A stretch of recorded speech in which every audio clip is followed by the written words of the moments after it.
Good morning. Would the Committee on Zoning please come to order? At this point in time, I would like to welcome our committee members, Councilmember DeSantos Tam, Councilmember Kia Aina, and Councilmember Wire. For Councilmember DeSantos Tam, could you raise your hand so that the students from Honolulu can see who you are? Councilmember Kia Aina. Councilwoman Kia Aina is from the area of the windward side. So any of you living on the windward side, please support her. And finally, we have Councilmember Wire, who represents the North Shore side. Any of these young students ever gone surfing at Sunset Beach? All right, I see one. Oh, terrific. They're all getting involved. Well, members, we do have some special guests here this morning. Visiting, we have the 4th and 5th graders from Honolulu School, accompanied by their teachers and their parents. Would you please all stand to be recognized and wave to everyone? Before you sit down, Uncle Calvin would like to make a request. Can you make the shaka to everybody so that people in the audience can see you? Make shaka. All right. Thank you very much. I believe this is the first time that we've had Honolulu as a school attending the City Council. Would the members of the council have any questions for the students who are here, or do the students have any questions for our council members? Okay, Councilwoman Kia Aina. No? Okay. Councilman Wire, any questions for the students? They're 4th and 5th graders. Perfect. Is it your first time here today? Wow. Awesome. We just wanted to say thank you for coming down, and I hope you come back and welcome your input and testimony, where you just share your ideas and thoughts about the bills and the resolutions we're discussing. Okay. Any of the students would like to ask us a question? Don't be shy. Okay, come on up. State your name and...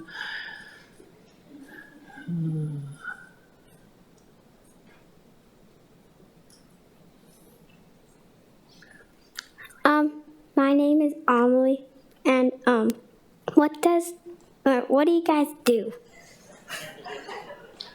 That's a very good question, and I'll defer to Councilmember DeSantos Tam. Tyler? Well, thank you, Amelie. That's a very good question. The newspaper asks us that almost every day. But what we would tell them is we are here to represent our communities. We have so many people living on this island with lots of different ideas, and it's our job to listen to them and then take in all those ideas and decide what's the right thing to do for the most people. And we also take in a lot of complaints that come in from the public, like if you've ever been to the park and maybe the bathroom's not clean, or there's somebody parking in front of your house illegally. We also take in those complaints and get the right people who can help to fix the problem to actually go out and do it. So I think those are kind of the main things that we do. And then, of course, as you'll see today, we also think about all the different laws that can be passed to help improve things. So today we have a bunch of ideas for different laws and projects that can be approved to create housing and to do other things. Thank you very much, Councilmember DeSantos Tam. Yes, come on up, young lady. My name is Evie, and my question is, what's the biggest issue you faced? Oh, that's a very good question. And I'll defer now to who just arrived, Councilwoman Okimoto, who represents the Mililani, Waipahu, Eva area. Did you hear the question, Val? Thank you, Chair. Okay. What's the biggest issue I faced? It's a great question. You know, Councilmember DeSantos Tam mentioned that we have to balance a lot of things. We have things in our community when constituents come asking us to fix roads or parks or trees or streets. But I think here in the council, I think just trying to figure out how we can push the right legislation and then fix the legislation that maybe ready yet. I think for me, it's been trying to figure out how can I find the balance of making sure that I represent the people that voted me in, as well as what I believe in and my principles are, but also working with my colleagues.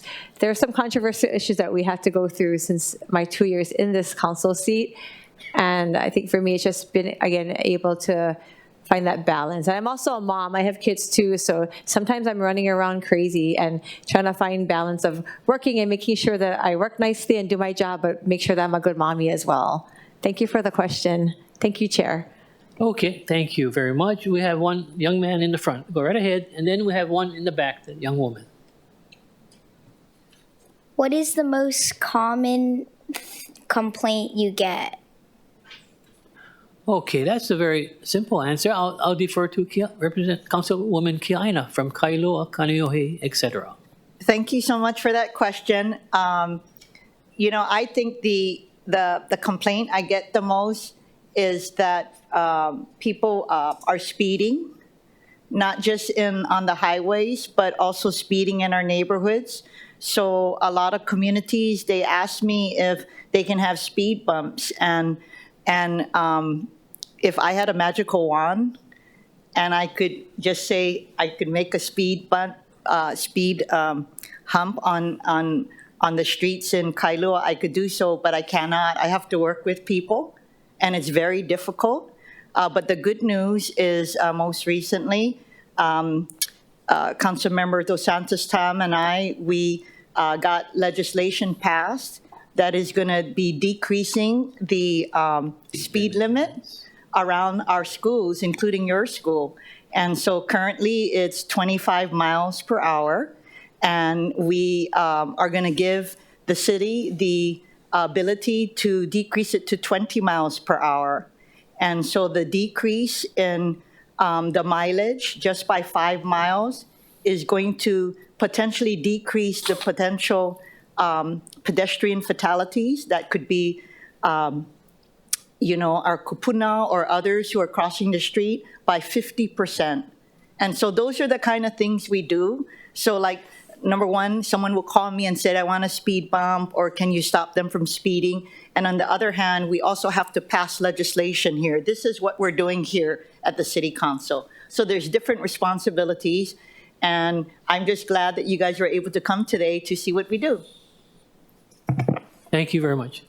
Any other responses for the students? Okay, what this young lady in the back, her hand was up? Chastity? 5 minutes.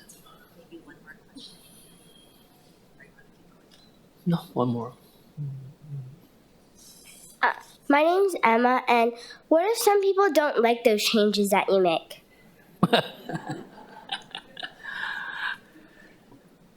Well, no. Let me respond very honestly and sincerely. When you have residents and individuals who may be opposing the decrease in the speed limit, we take it with a really serious thought.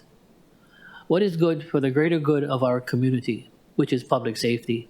And that's why I believe the measure did pass unanimously as far as lowering the 25 miles per hour down to 20 miles per hour.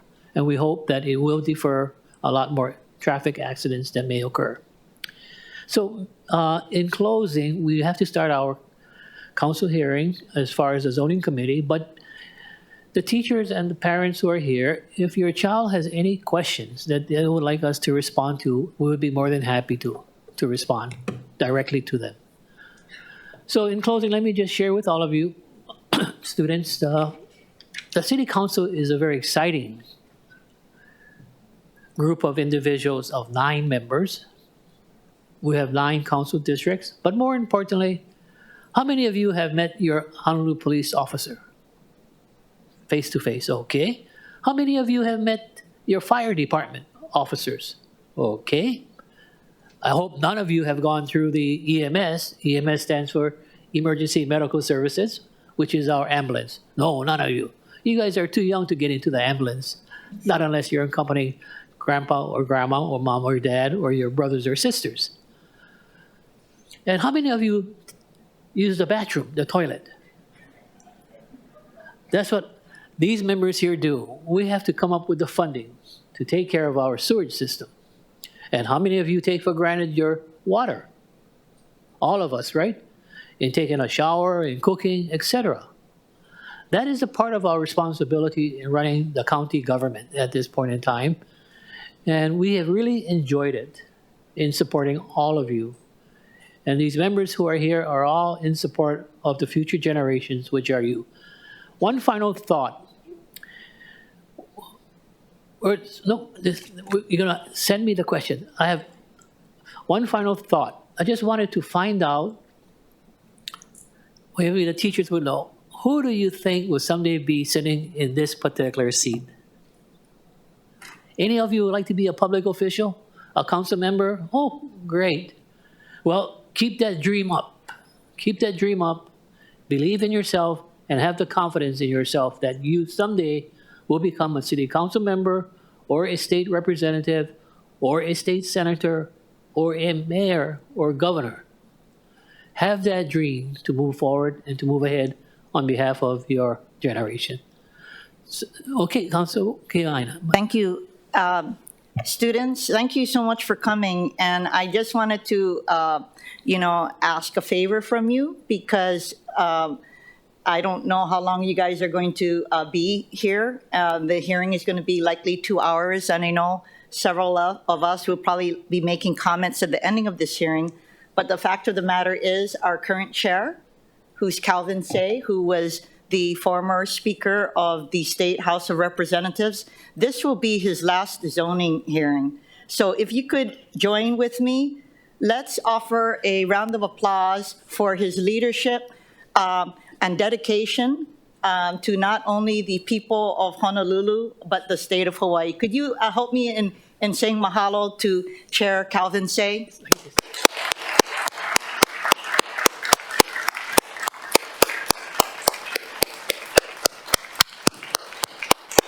Okay, thank you very much. Thank you. Any other thoughts? No? May we proceed on? Okay. So at this time, students will now proceed on to the committee hearing, which is the Committee on Zoning. Okay. Although remote oral testimony is being permitted, this is a regular in-person meeting and not a remote meeting by interactive conference technology under Hawaii Revised Statute, Section 92-3.7. Therefore, the meeting will continue notwithstanding the loss of audiovisual communication with remote testifiers or loss of the public broadcast of the meeting. For the faculty and the parents who are here, you folks can punch in to do your testimony also in the future, please.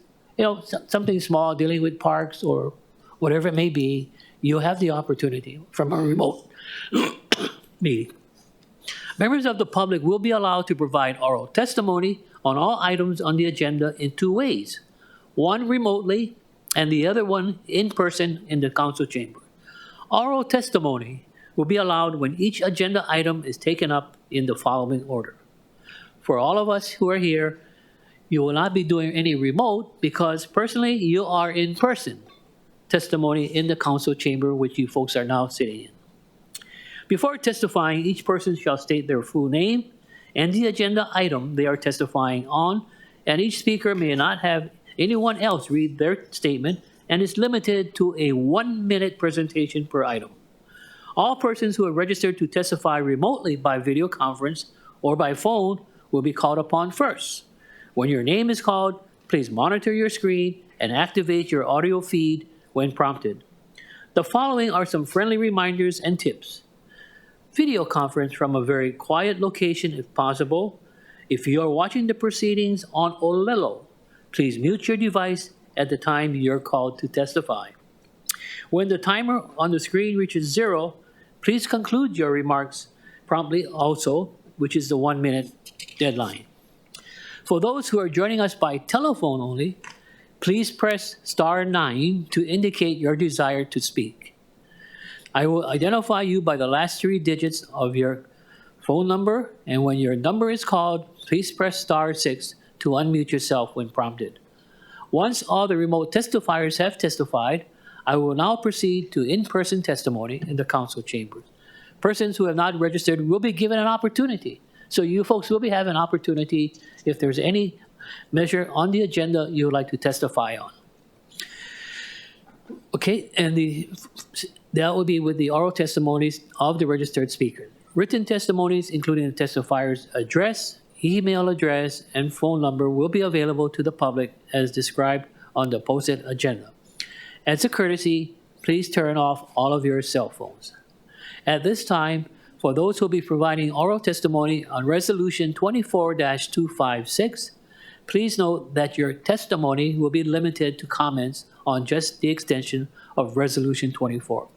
Before we proceed, to my left, right here, are the staff from our county clerk's office. They are the ones that record our testimony. They are the ones that look for the remote testifiers, and they are the ones that tell us when the remote testifiers are on, as far as their telephone numbers, etc. And to my right, this is our council staff that we have that does all of the legwork in getting our agenda done for us to proceed on. So at this point in time, members, let's proceed on into the students of Honolulu.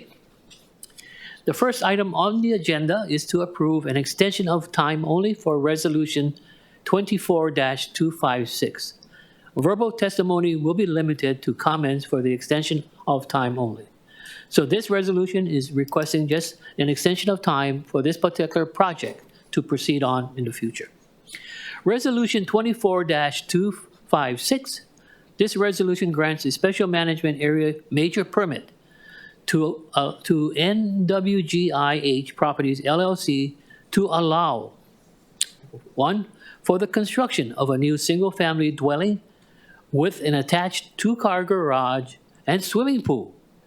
And we also have it as denying a shoreline setback variance for structures and activities in the shoreline setback area on approximately 10,700 square foot shoreline lot, zone residential 10, residential district, located at 6973 Kalana-Anaole Highway, and identified as tax map key 3-9-002:031. Members, and for the audience, for your information, the written request for a 90-day extension of time is available online as miscellaneous communication 517 of 2024. At this time, students will be having the Director of the Department of Planning and Permitting, Ms. Dawn Takeuchi Apuna, to speak on the resolution.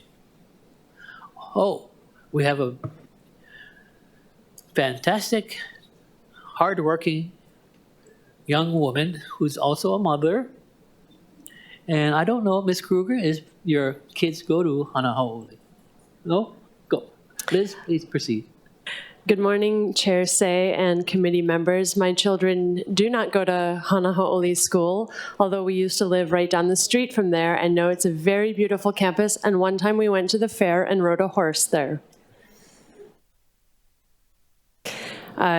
We support the request for an extension of time to process this resolution, and our DPP staff, Michael Catt, is available for any questions regarding the project.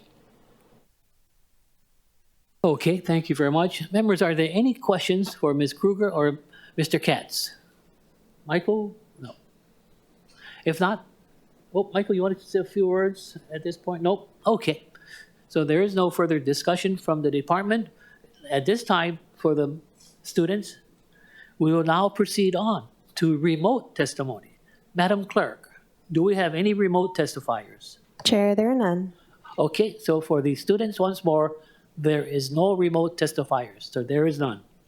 Is there anyone else standing by remotely to testify? Chair, there are none. Thank you. Next, what's the next step do we go through in the process? It's the in-person testimony. We will now proceed with the in-person testimony. Madam Clerk, do we have any in-person testifiers? Chair, there are none. Okay, so there is no one here in the chambers who would like to testify in person on Resolution 24-256. So at this time, members, we are in discussion for the extension.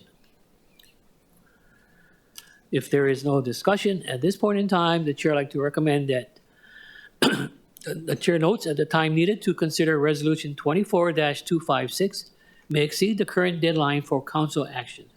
The chair therefore recommends that the resolution be granted a 90-day extension of time pursuant to the request from the applicant's agent in the Miscellaneous Communication 517 of 2024.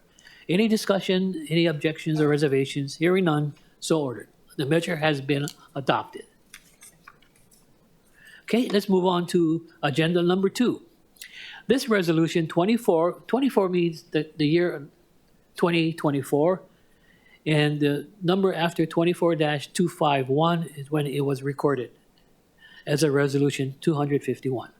This resolution grants a special management area major permit to Yangao and Zhenhonghu to allow for the construction of a new single-family detached dwelling with an attached garage, an ADU on approximately 12,356 square foot shoreline lot, zone R10, once more residential district, located at 84-931 Farrington Highway in Makaha. So we are in the north, well, not North Shore, but the west side of Oahu, Makaha. and it is identified as tax map key 8-4-004:021. Members, we have posted to the agenda a proposed committee draft version of the resolution, and for your information, a summary of the amendments is listed on the agenda. And for all of you, a brief presentation on the project was shared with the Zoning Committee on October 23rd of 2024, and it is available online as a miscellaneous communication 474 of 2024. Joining us in the council chamber is Mark Howland from Whale Environmental Services, the applicant's agent who is available for questions. Mr. Howland? Morning, Chair, morning, council members. I'll be available for any questions. We gave the presentation in the last zoning meeting, but it was delayed for some comments from Shifty.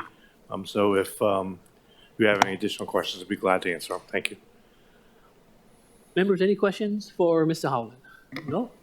Okay. You got off easy. Thank you. At this point in time, let's call upon the Department of Planning and Permitting. I would say Ms. Christy Keller. Yeah. Good morning, council members. My name is Christy Keller, planner for DPP, and we have no objection to the CD1 as posted. Thank you very much. Ms. Keller, what's DPP? Department of Planning and Permitting. Did you get that, students? Department of Planning and Permitting. If any of your neighbors complain about not getting their permits on time, this is the young lady you go and see. No, I'm only kidding.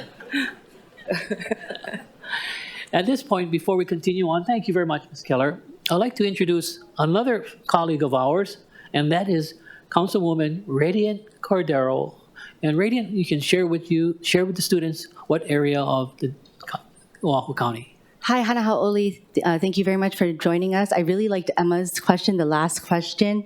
While I wasn't here, I was also trying to watch at the same time. But first off, my district goes from Aiea. I don't know if you know where Pearl Ridge is or that area, and it goes to Kapalama Canal, which is near where Honolulu Community College is, or closer to the Costco. Yeah, Costco. So Pearl Ridge to Costco, almost. Sorry, Tyler. These are young students. You should also promote Chuck E. Cheese. Yeah, that's right. I do.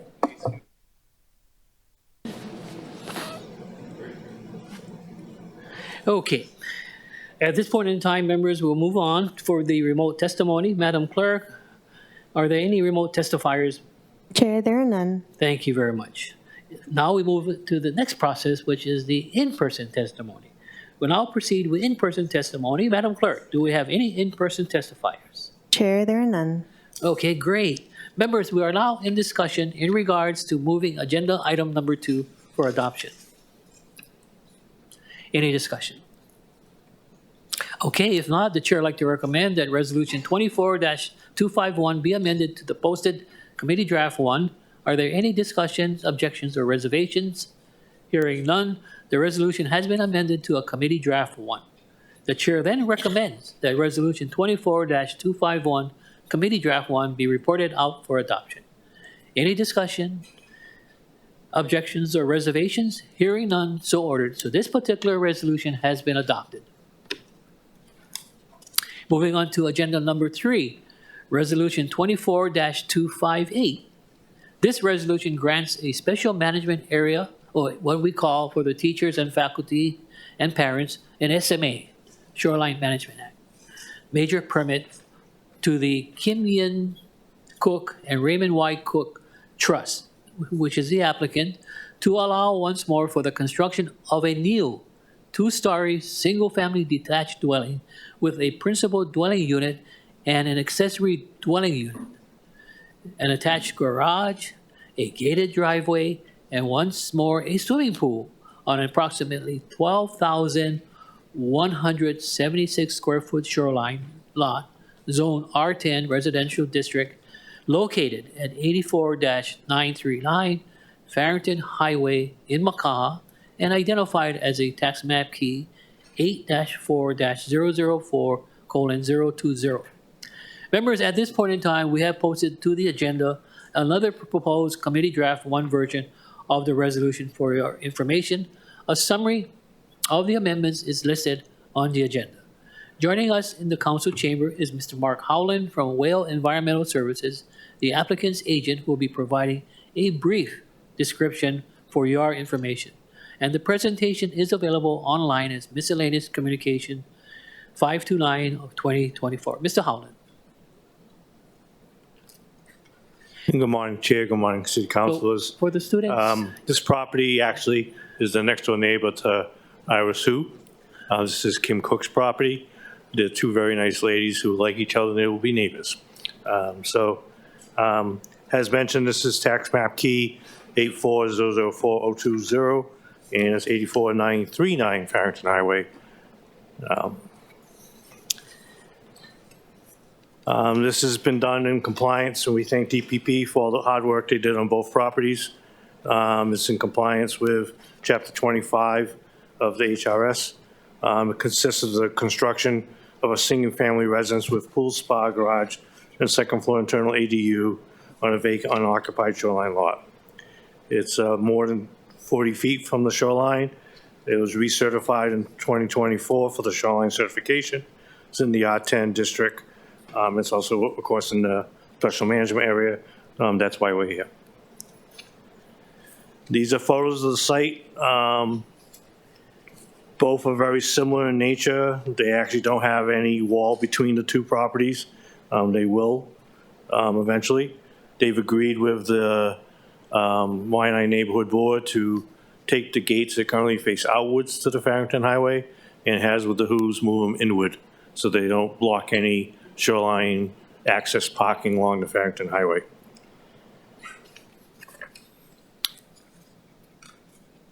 It's been a vacant lot for a long time. There are beach access points both to the east and the west. Approximately the one to the west is about 250 feet away, and the one to the, the one to the east is about 250 feet away, and the one to the west about 500 feet away. The total living square footage is 47 square foot, which is 27% of the allowed. And so it's going to tie into the existing municipal sewer system that runs along the Farrington Highway. And as I mentioned, we're changing the gate configuration. This is the plat map for the property. Shows you it's 0.3582 acres. It's rectangular shape, and it, of course, is a shoreline that's bounded by the ocean to the south. This is for the students. This is what are called the protection that the city and county of Honolulu offers homeowners to understand: shoreline erosion, shoreline flooding. So these lines represent the potential for shoreline flooding to come onto the property. That's the blue line, which is called the 3.2 sea level rise. The red lines are the shoreline setback and the coastal erosion lines. The green line is what's called the vegetation line. When you go down to the beach, you notice that most beaches have a line of vegetation at the top of the sand. That's that green line, which we stay out of. So this protects our oceans, our beaches, and it's the reason for this being done. This is the side view of the same thing. If you notice at the very bottom near where it says cross-section, there's two lines that run across. One is mean sea level. This is the height of average tide of the ocean. And then it's projected within the next century that the sea will rise 3.2 feet. So the line above it is the 3.2 new mean sea level line. The important thing is to show that it passes under foundations, it passes under any structures on the property, so they're not interfering with the rise of the sea. Nearby uses is the Hawaii Princess Resort, the Makaha Elementary School, and nearby shopping. They have more complicated real names as fee owners, but it's basically known as Kim Cook, the wife, and Raymond Cook, the husband. It's approximately about $900,000 to $1.2 million to construct, and expected to take about 18 to 24 months.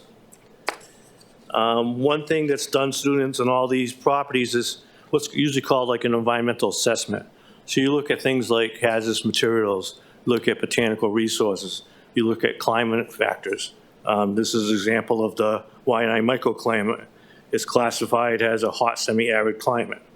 So this is one of the reasons why I know the west side of Oahu is known as one of the drier sides of the island. And then we show samples of the foundation support to show that we're not going down deep to maybe affect any potential cultural resources that may be on the property. If something is detected immediately, the project immediately halts, shifty's called, and asks for advice of how to proceed. We also do this for botanical and fauna.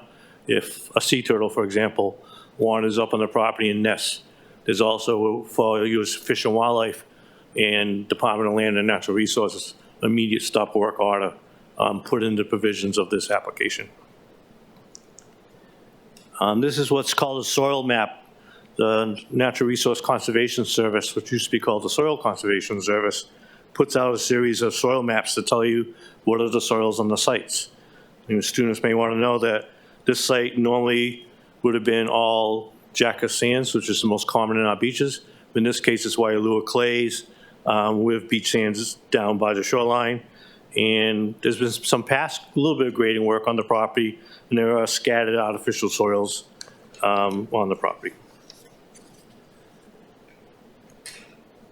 Going back to the sea level rise, it's outside the 0.5 sea level rise. It's pretty much all in the 3.2 sea level rise. So that's why the foundations are elevated to get above. And so that's why commonly you see homes here in Hawaii up above the shore, on the shoreline, elevated, either on piers or some other type of structure.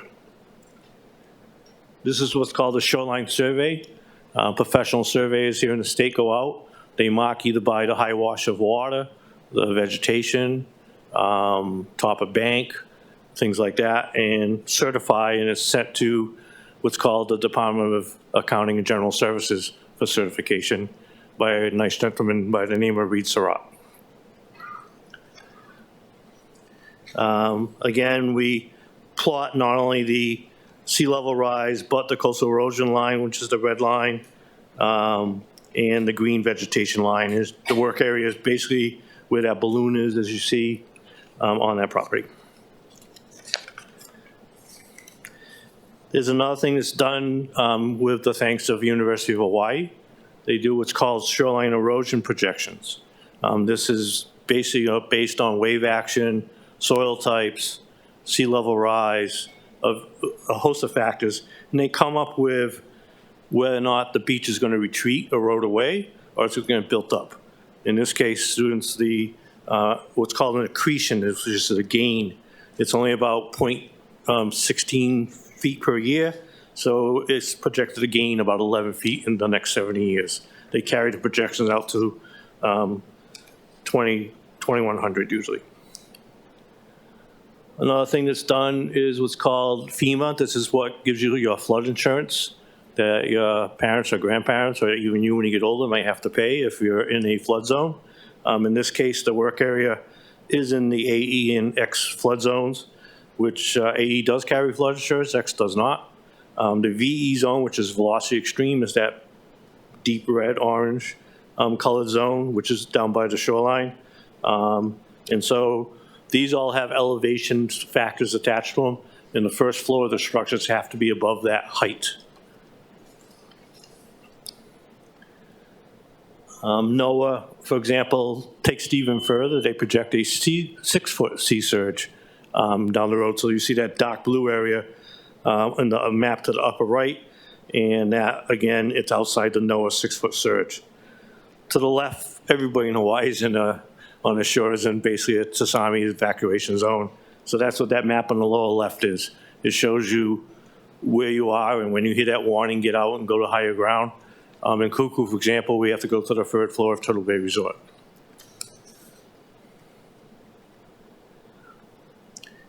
This is what are called the hurricane maps.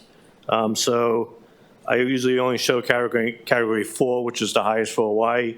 And it shows that this is just outside category 4 hurricane.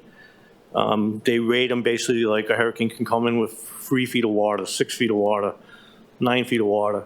In this case, it's not projected to be affected by a category 4.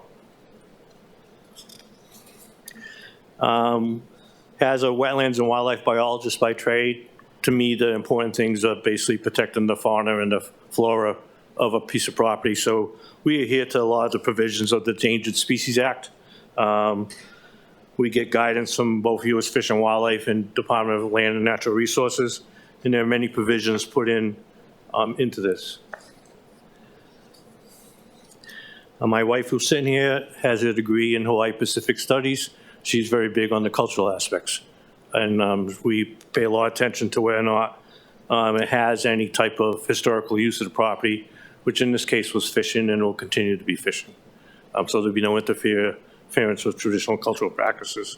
And again, if EV or something is found during excavation for the foundations, which we are keeping shallow, Shifty will be immediately notified and all work stops. So essentially, if you have any questions, I'll be glad to answer them. Thank you for your time. Thank you very much, Mr. Holland. Members, any questions for the applicant? Nope. If not, thank you very much.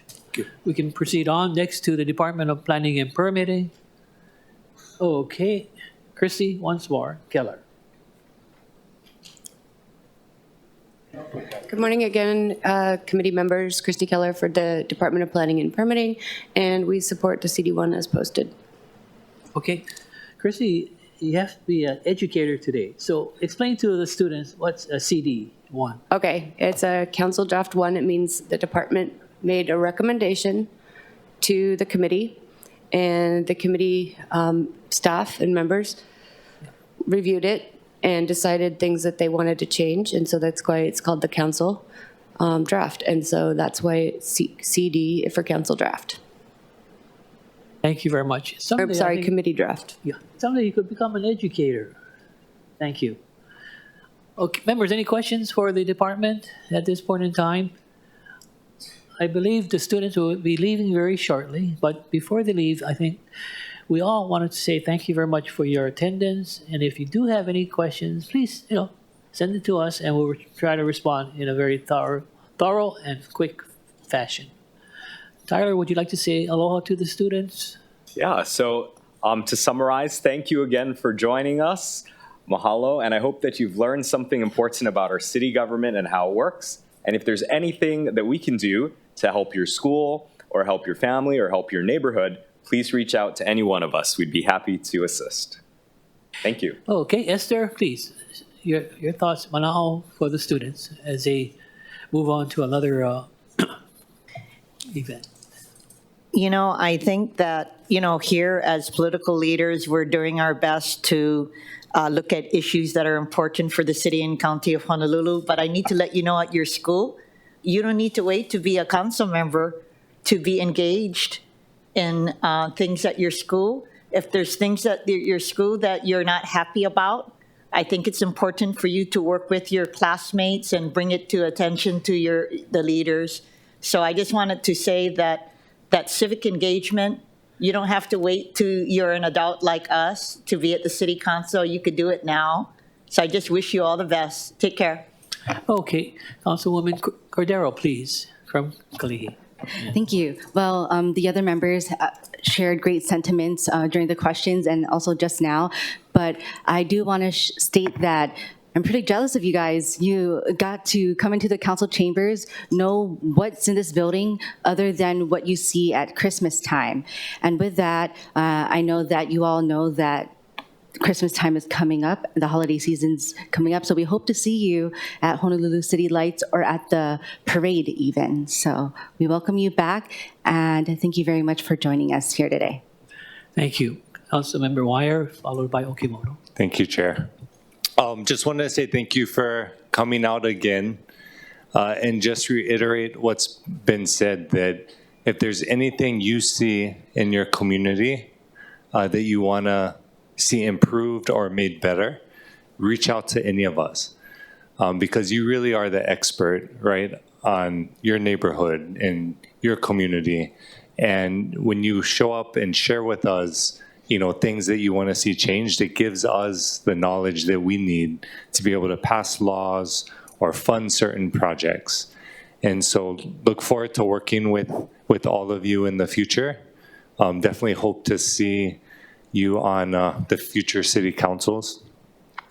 Thank you. What grade was it? 4 and 5th? 4th and 5th. Okay. So I won't put anybody on the spot. But have you seen these e-bikes in the community, the electric bikes? Okay. So I think everyone here is probably too young to be riding one, right? Is that your understanding too? Yeah, so definitely share that with your friends as well, especially as we go into Christmas. You can talk with their families about it. We've seen a lot of accidents, particularly with kids, and at least in our community, but I think it's been island-wide. And so definitely appreciate you showing up today and hope you have a wonderful Christmas.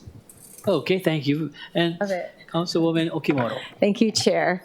A fun fact, I used to be a school teacher. So whenever there's schools or children that come into the holiday or in our workforce, I get really excited. And I will promise your teachers and you, I never thought I'd be sitting here in this seat back when I was a school teacher. One of my favorite things about being with the keiki is when I look at you guys, I see our future. You guys are the future leaders. And I want you to remember that maybe you won't be a council member. I never thought I would be, but maybe you'll be a teacher, a doctor, or an electrician, or whatever it is that you have passion to do. So I've always encouraged my students and my own daughters to find your passion and follow it, have fun in what you do, but more importantly, one thing I would always teach my students when I was a teacher was to be a good person. Yes, you can have a good education. It's important to have a great education.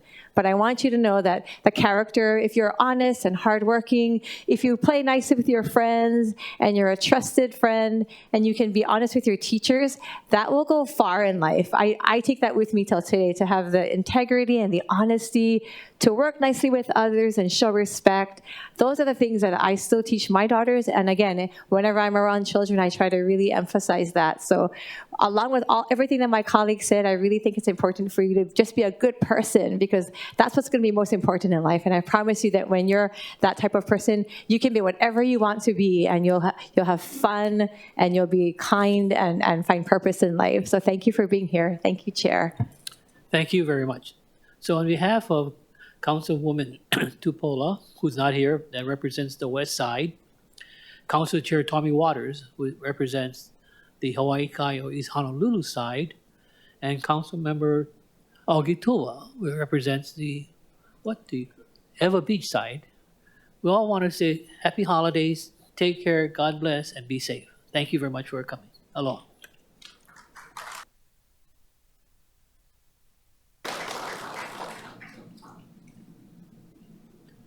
And Chair, they just want to say one last thing before they leave us today. Yes. Thank you so much.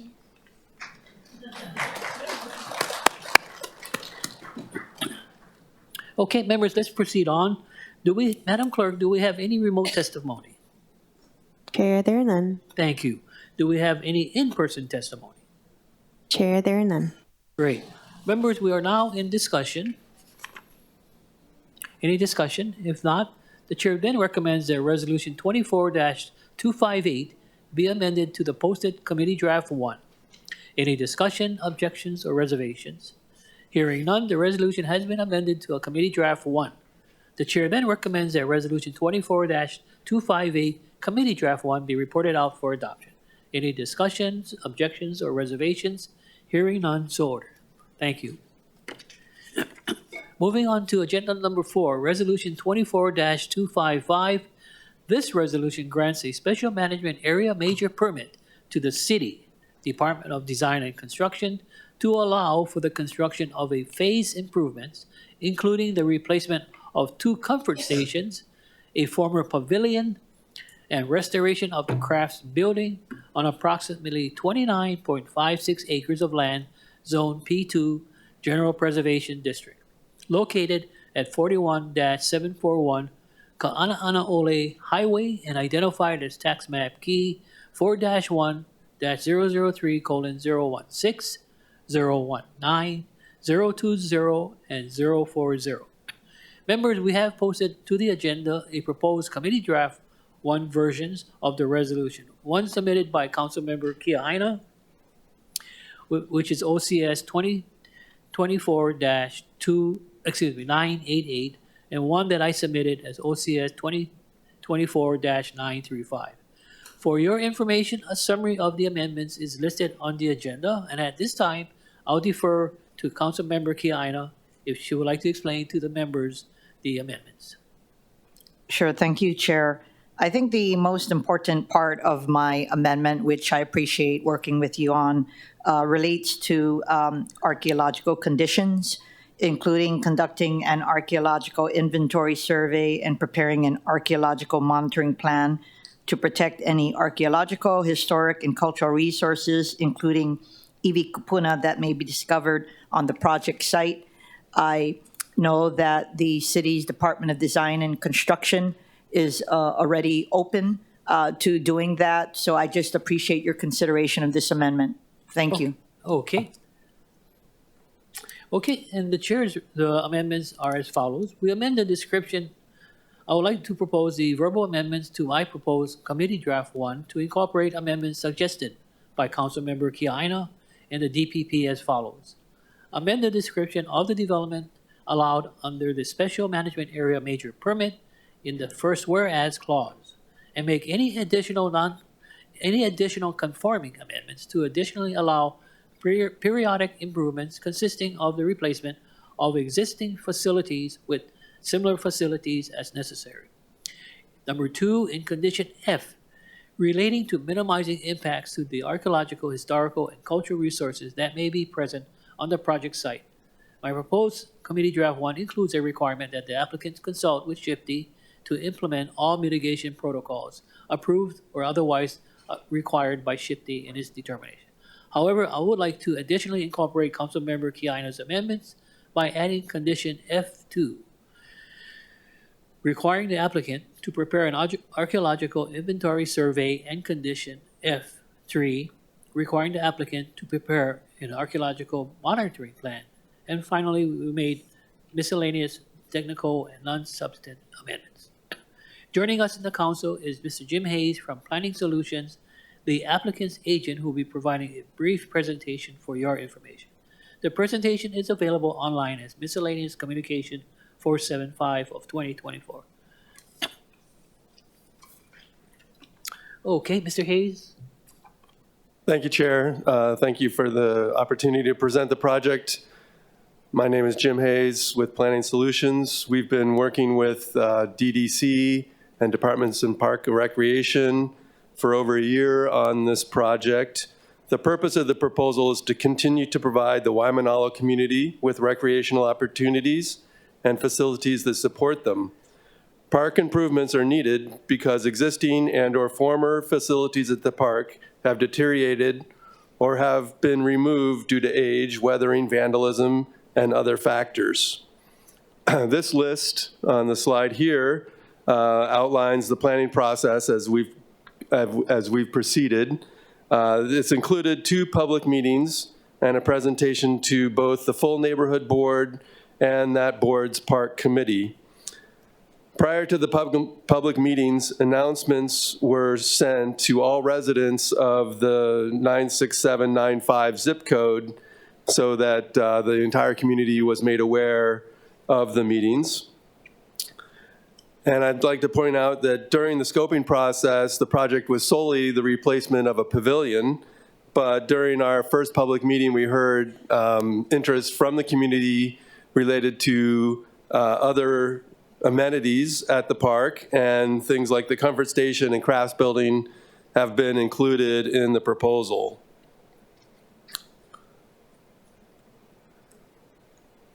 This is a map of Waimanalo and showing where the subject beach park is located. The largest parcel is owned by the Department of Hawaiian Homelands and is a licensed agreement with Hawaiian Homelands for the park. And it's sort of typical, and probably everybody knows where this park is. And this is an aerial photograph illustrating the park. And we consider the proposed project as improvements in 2 areas of the park. The western comfort station area, which is near the ball fields, sort of to the western or left side of this figure, and improvements in the eastern comfort station area, and that is near the camping area towards the lower right of this figure. Beyond the specific improvements proposed in these 2 areas, the city is seeking approval for periodic replacement of other existing park facilities as they wear out or are damaged. And one of the facilities we mentioned in specifically is the ball field lights. This is a photo illustrating specifically the western comfort station area. And there are 4 work elements proposed in this area, including the new pavilion, or replacement of the former pavilion, I should say, replacement of the existing comfort station with a prefabricated comfort station, and making restoration work to the crafts building, and then replacing the water line from the highway to the comfort station. During the June 2023 public hearing or meeting, the city heard community concerns about skylights in the pavilion. The skylights were originally proposed to provide better lighting in the pavilion, but due to the concerns from the community, they have been eliminated, and the city will work and use other methods, including different finishes, to improve lighting relative to the former pavilion. The comfort station would be replaced with a prefabricated, vandalism-resistant comfort station. One of the considerations of this project and any project near the shoreline is sea level rise, and the sea level rise hazard lines are illustrated in the upper right portion of this figure.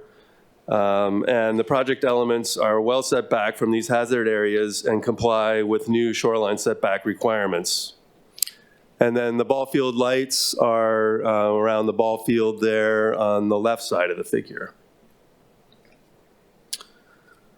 This is a photograph of the western comfort station area prior to the demolition of the former pavilion.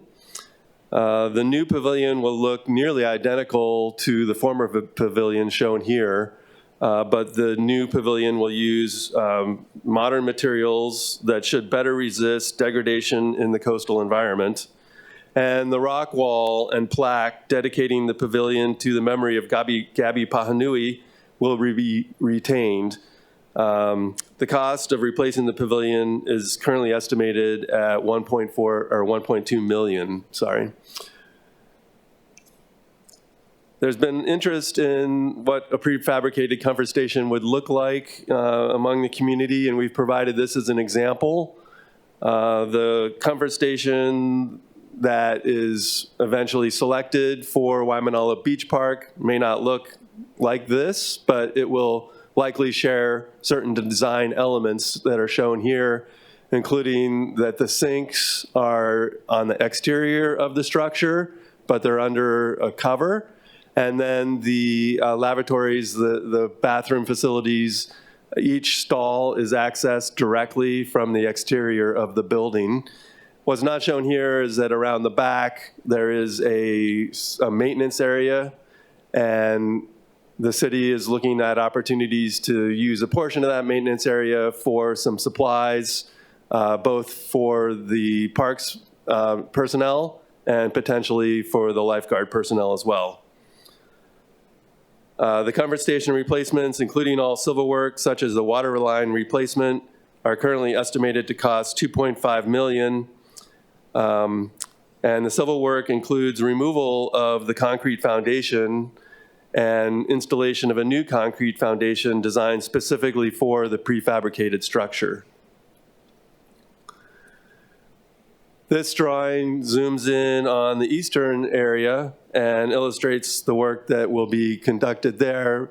The primary work is the replacement of the comfort station with another prefabricated comfort station.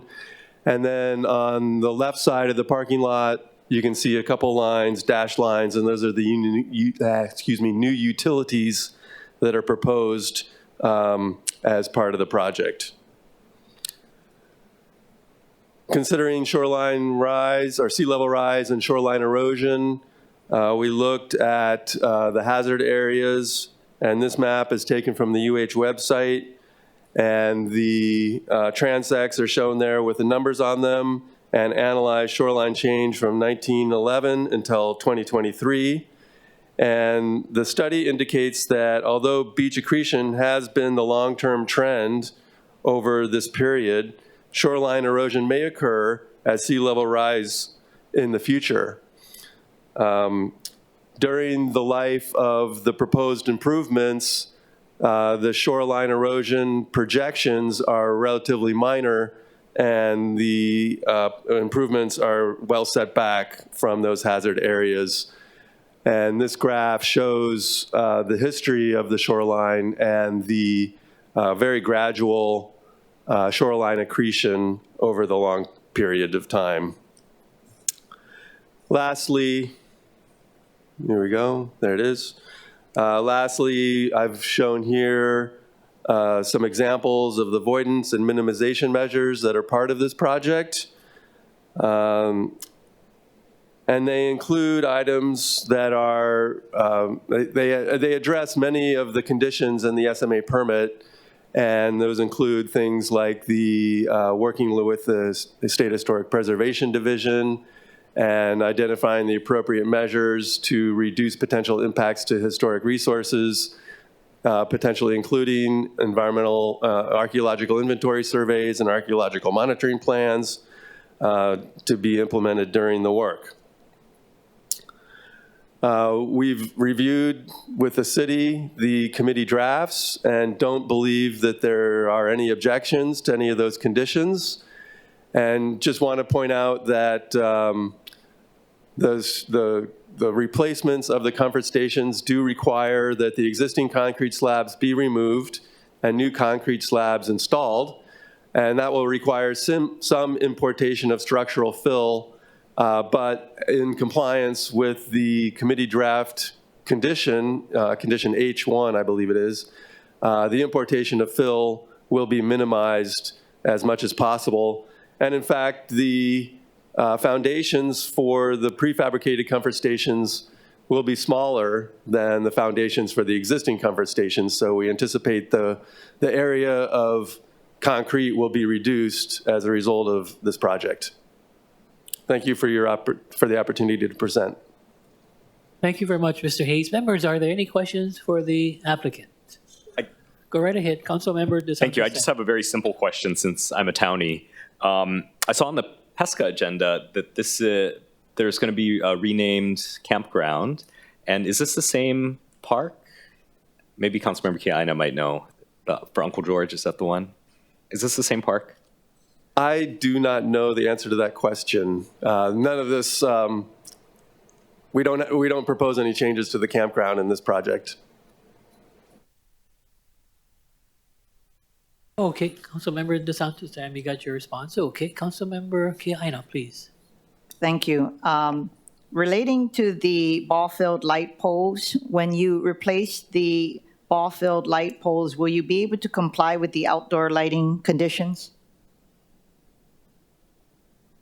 The outdoor lighting conditions as far as like light temperatures and things like that? Yes. I do not know. Oftentimes ball field lights are, they're different than your typical security or just street lighting.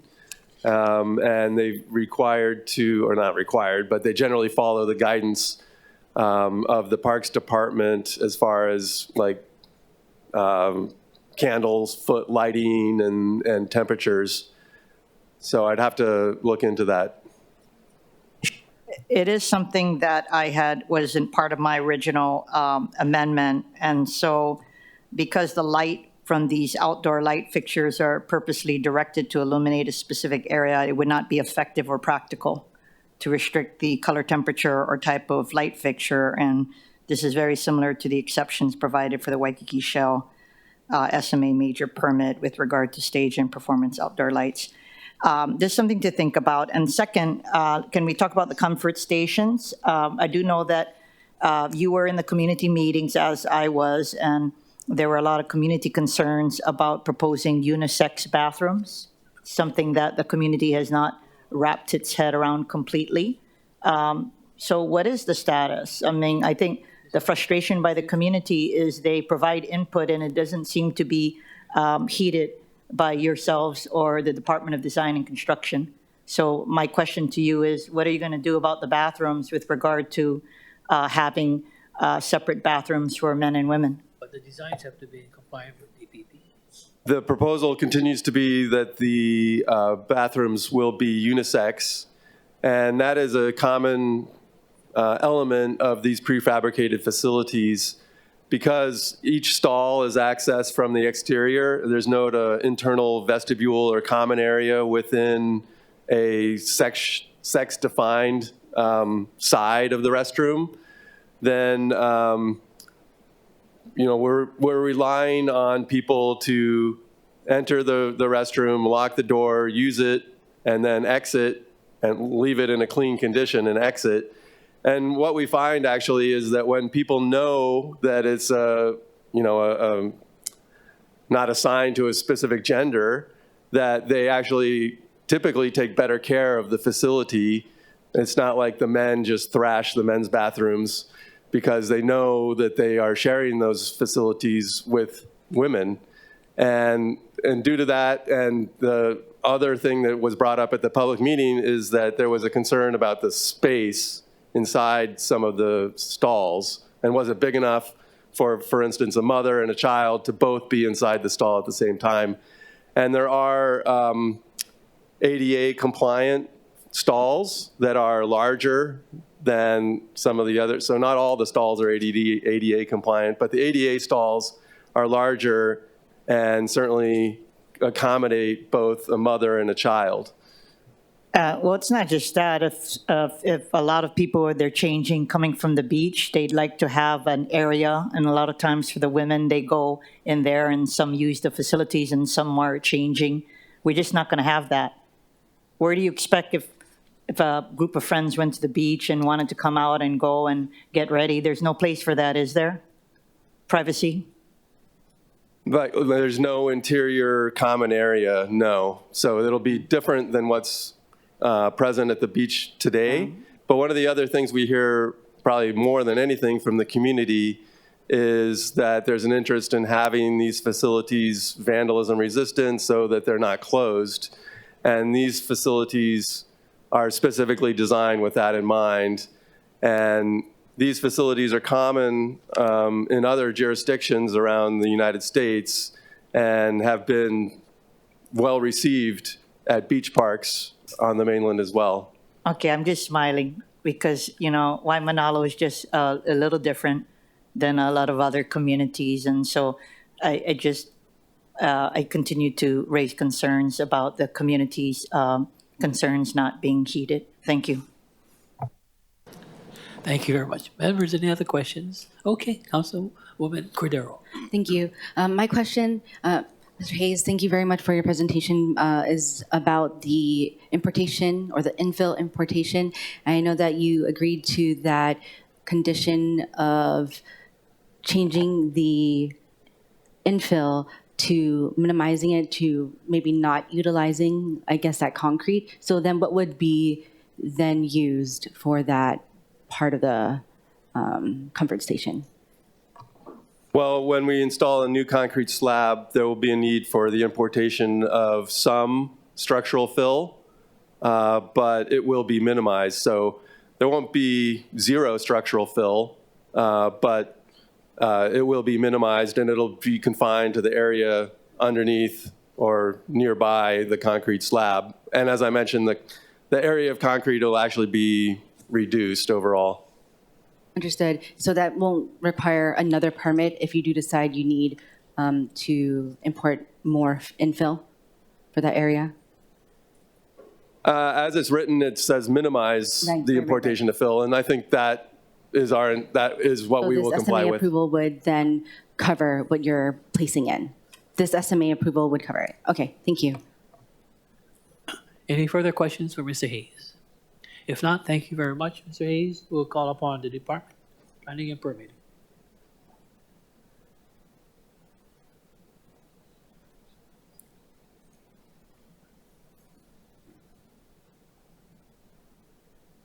Hi, my name is Laura Moe, and I am the staff planner for the Department of Planning and Permitting on this project. Okay. The department is in support of the resolution that is before us. Yes, we support the CD1 as verbally revised earlier. Okay, thank you very much. Any questions for the department and the planner? Okay, Councilwoman Okimoto. Thank you, Chair. I'm not sure if this is the correct question for you, and if not, then maybe you could direct me to where it is. I appreciate Councilmember Kiaina's input since this is her district, but I was just wondering for cost-wise, when the required archaeological surveys for the structures will be put into this, do you have any idea of how much that would cost, what that would entail? And if not you, then could you direct us to who would know? I am not sure on the cost. Unfortunately, the agent is also unaware of what the cost would be. Okay. Would you guys be able to provide that to us, or direct us where we could get that information? The cost of archaeological monitoring will be part of the contractor's bid, and at that point, I think it will be publicly available. Typically, archaeological monitoring is required whenever there's earth moving work proceeding, and so it often depends on like how quickly those excavations can proceed. And so there's often like an hourly or daily cost to have an archaeologist on site during those periods. So this has been done it's done more commonly than not to have this type of research to a site? It is common, especially in the shoreline area where there are sandy conditions. It's almost universally required in those conditions. Okay, and if so, then do you have any idea of what it has been in the past? You said hourly or daily. What kind of numbers would we be looking at? I'm just going to kind of hazard a guess that it's on the order of $1,500 a day to have an archaeologist on site, but then they have to prepare a report summarizing their findings. And that often, it varies a lot depending on if they find anything or not. But in these beach shoreline areas, they often find something, and it takes time to prepare the documentation that summarizes that. And those reports often can cost in the neighborhood of $10,000 to $15,000. Okay. So or more. Okay. Okay, thank you. Thank you, Chair. Okay, any further questions for the planner from DPP? If not, thank you very much. Madam Clerk, are there any remote test? Oops. Yes, Chair, we have one standing by. Okay, Mr. Kimiona Kane. Kimiona, please. Good morning, Chair. Thank you so much, council members, for the opportunity to share this morning. Kimiona Kane, I'm here as the Neighborhood Board Chair for Waimanalo. Happy to have the opportunity to speak to this matter. I do want to share, while Mr. Hayes' presentation offered a beautiful sentiment of how the community was engaged, I do have to disagree. We had very challenging meetings with the representatives that were present, and the community has, as Councilmember Kiaina mentioned, has offered many conversations around some of the concerns. The challenge for us has been that even in our approach to participate, the ideas that we're sharing are not always taken and received well. And you know what, right now, council members, what we're facing is a decision. We have to choose whether or not we want a facility or if we want a facility that we can be proud of. And it's been brought to our attention that if we were to fight this particular issue, we may lose the opportunity to renovate these facilities that are so very needed in our community. And so we're faced with a very big struggle and challenge of doing it well and doing it right. This could have been a very beautiful opportunity to participate with DPP, DDC, and the rest of the agencies that are responsible. And unfortunately, it didn't lead to that. But I'm here today to just offer opportunity for any questions and to share that as much as we want to preserve and honor these places, there's a good way and a right way to do it. And I think we could do better. With that, Councilmember, recognizing my time, I'll go ahead and defer to you folks for any questions or comments. Mahalo for the time. Okay. Councilwoman Kiaina, please. Chair Kane, thank you for being here. I guess my question to you is, I do feel that we are put in a spot. And so at this juncture, what would you recommend happen to this permit application?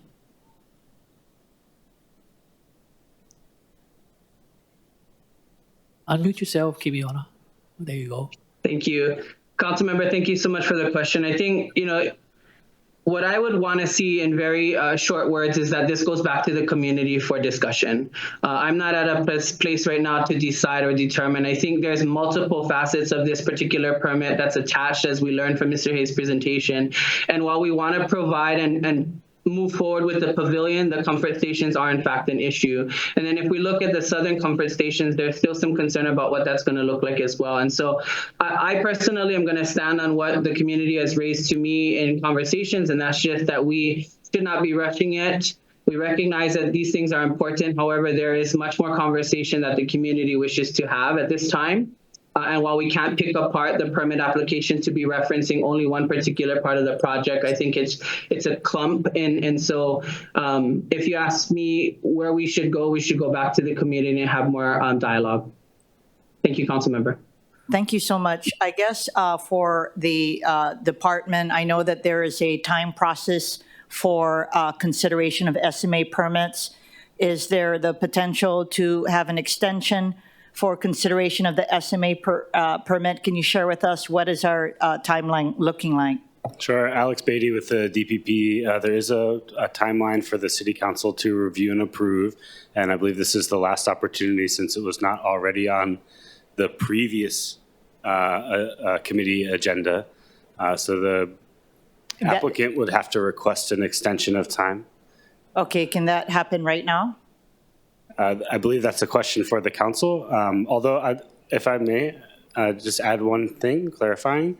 The SMA permits are conceptual in nature. The precise final design of some of these buildings is not set. It's more about the location of the structure, the general size. I would hate to see the community feel like this is a take it or leave it on something as detailed as the wall of the bathroom or something like that. It's not really that. If the Department of Parks and Rec or DDC continues to do outreach after this SMA is approved and they come in with a slightly different design that's generally the same size, generally in the same location, we as the DPP would find that building permit to be consistent with this SMA permit. Okay, can you hold that thought, Chair? Chair Kane, did you hear that? I did, Councilmember. What is your manao on that? I think one of the first reactions, Chair, Councilmember Kiaina, is that there's a level of distrust that exists within the community already, and so I think it's wonderful that DPP holds that. I would put the onus then on the Department of Parks and Recs and then the design and construction folks to come back to us. I think if there is another conversation for us to perhaps review some of this and submit some of the recommendations for consideration and really have a really fruitful conversation around it, I think we could do that, Councilmember Kiaina. I think it'd be a great opportunity for us to revisit the process with DPP's commitment to having it not be stalled in this manner. I think that's something that we could consider. Absolutely. Okay, so who collectively can speak for the administration, because there's various agencies here. Can I have a commitment from all of the agencies that we're just not going to have a redo of what has happened with the community meetings, where the community clearly, as stated, completely feels disrespected, and that their voices and concerns have not been incorporated in anything that has been seen to date? That is unfortunate, and I cannot speak on behalf of the DDC or. And this Is DDC here, or is DPR here? Okay, who's online from DDC or DPR? Or the managing director's office? Is anyone from the managing director's office Okay, we here? have somebody with 224. Okay, please proceed. Unmute yourself and state for the record name and what department you represent. Hello. Yes, you can hear me. Yeah, my name is Jason Wool. I'm with DPR. I'm the district manager, and Waimanalo Beach Park is within our district. Okay, the question that was posed by Mr. Kane was a question in regards if we do postpone it and take it over to next year, or we do have a extension. We just wanted to get some assurance that DPR and DDC is in the same boat. Yes, I'm sorry if you don't mind, Chair. Actually, the question is just based on what DPP has stated about having another opportunity. I just to allow the bill to move forward, but with the commitment that the agencies collectively, as well as the agent for the project, will seriously reflect some of the concerns by the community and incorporate it in any final design that is constructed. And you've been at some of those meetings, Jason. I know that you have, and Chair Thielen, but it's a collective endeavor. It's not just one agency, right?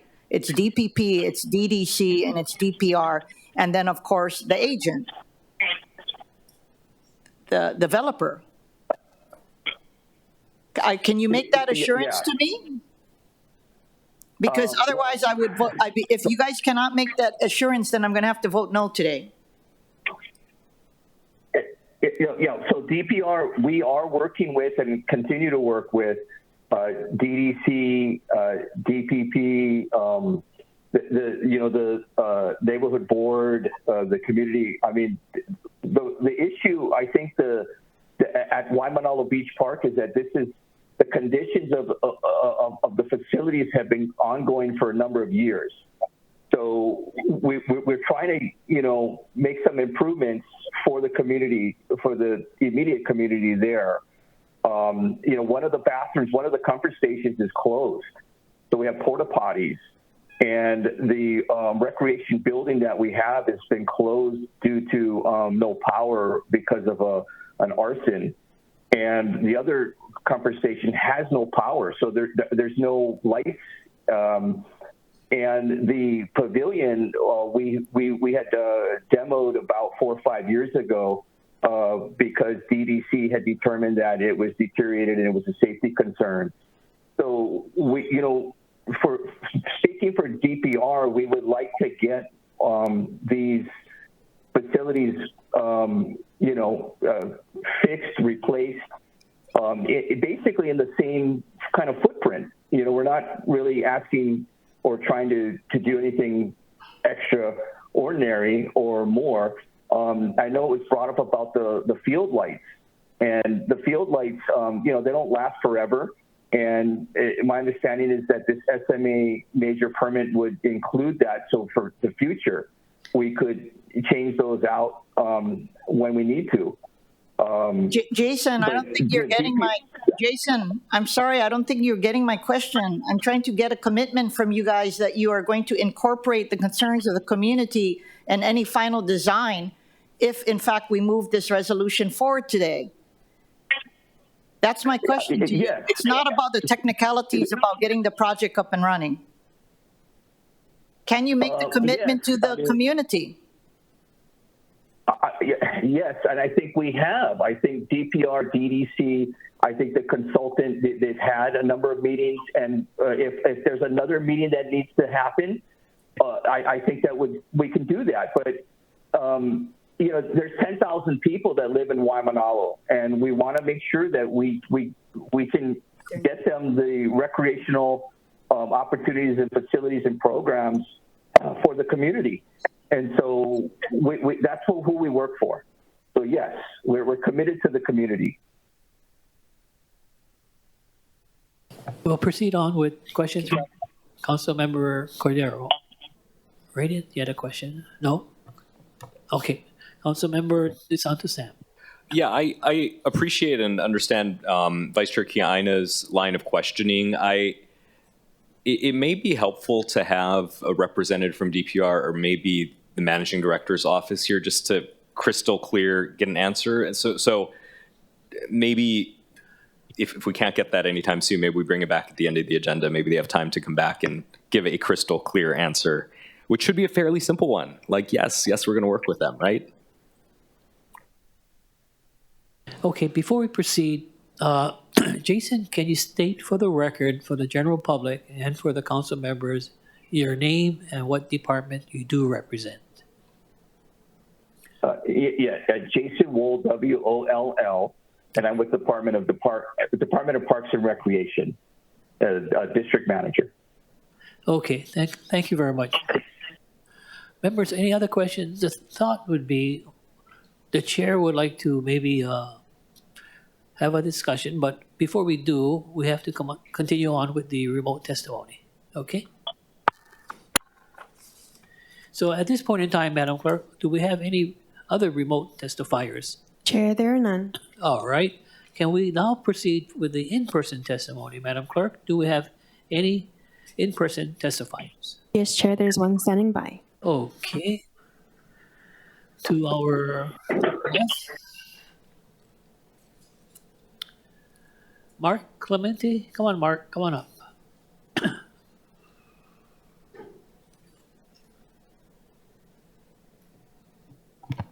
Mahalo Chair, Vice Chair, Council members. Mark Anthony Clemente on behalf of the Hawaii Regional Council of Carpenters. Largely stand by my written testimony, but I'd like to highlight a couple things. The improvement of park facilities is something that the community really deserves.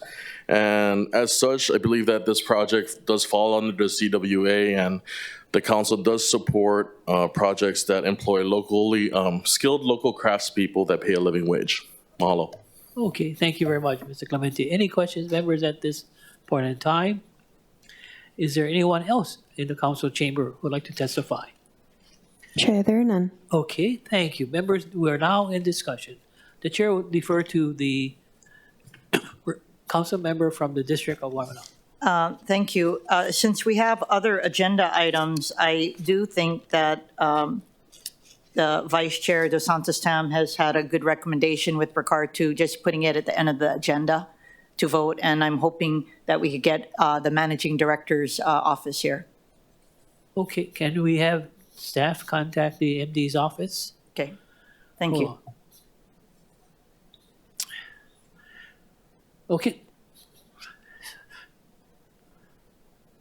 So at this point in time, members, Esther, we got enough. Okay, 3 of us here. At this point in time, members, we'll defer decision-making on this measure and we'll be taking it up at the end of the calendar.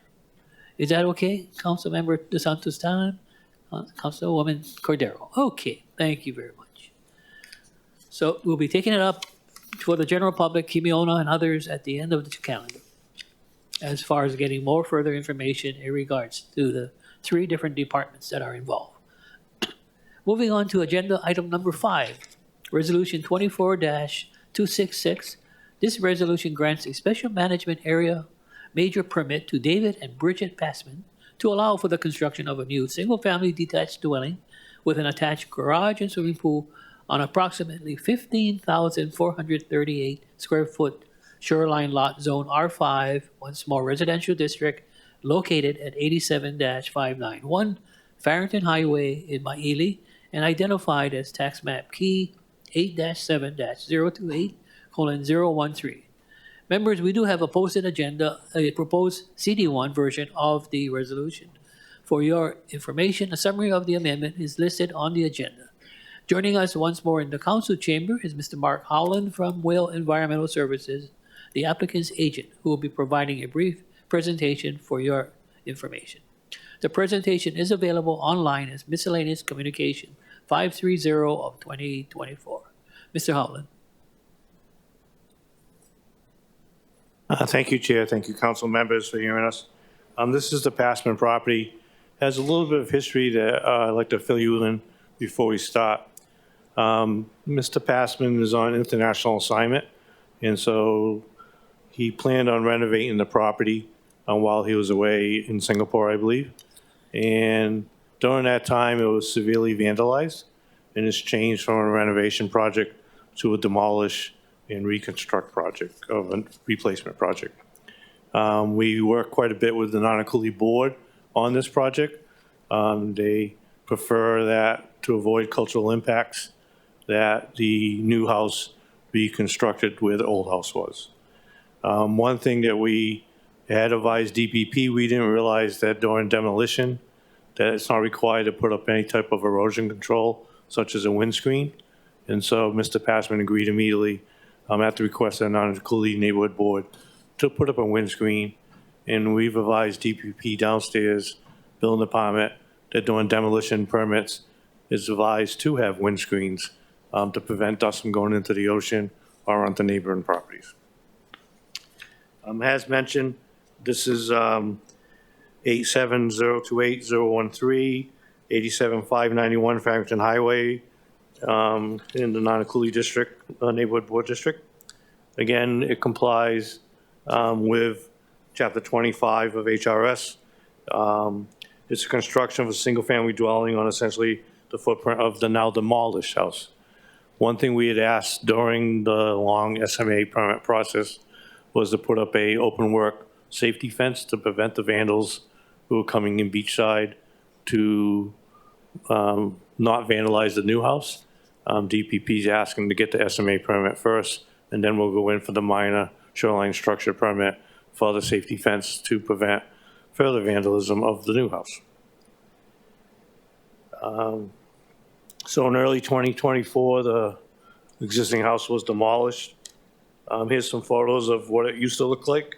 The vandals took out all the windows, they took out all the interior appliances, they even damaged the walls. So essentially, there was not much left that could be renovated. It's proposed to be a 3-bedroom, 3-bath with an internal first floor garage. They'll use the existing septic tie-in to be rechecked for integrity. It has existing CMU walls on the sidelines.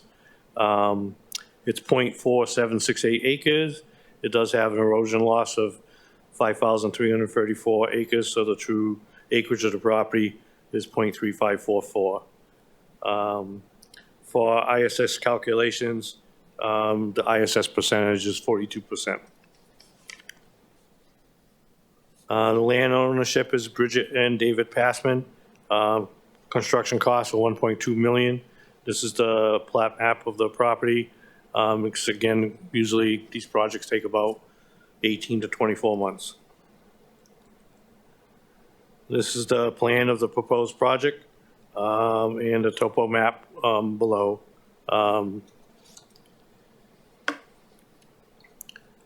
This is the SMA supplemental maps that we discussed before. It shows the various coastal erosion lines and sea level rise lines on the property.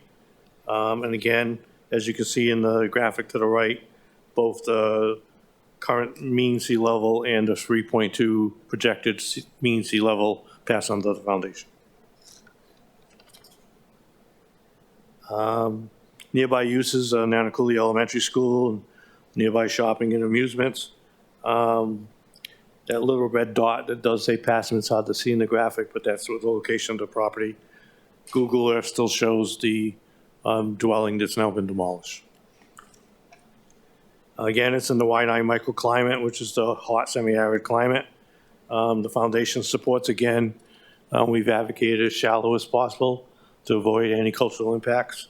And again, Shifty will be called immediately. It's been filed with Shifty, and we'll be adding Michael Catt and Christy Keller. We've already added them to Shifty response, so they'll be directly notified when Shifty responds. Again, it's a classification of Mokalia clays. We go down about 18 inches on the soil surveys. There's a lot of artificial soils.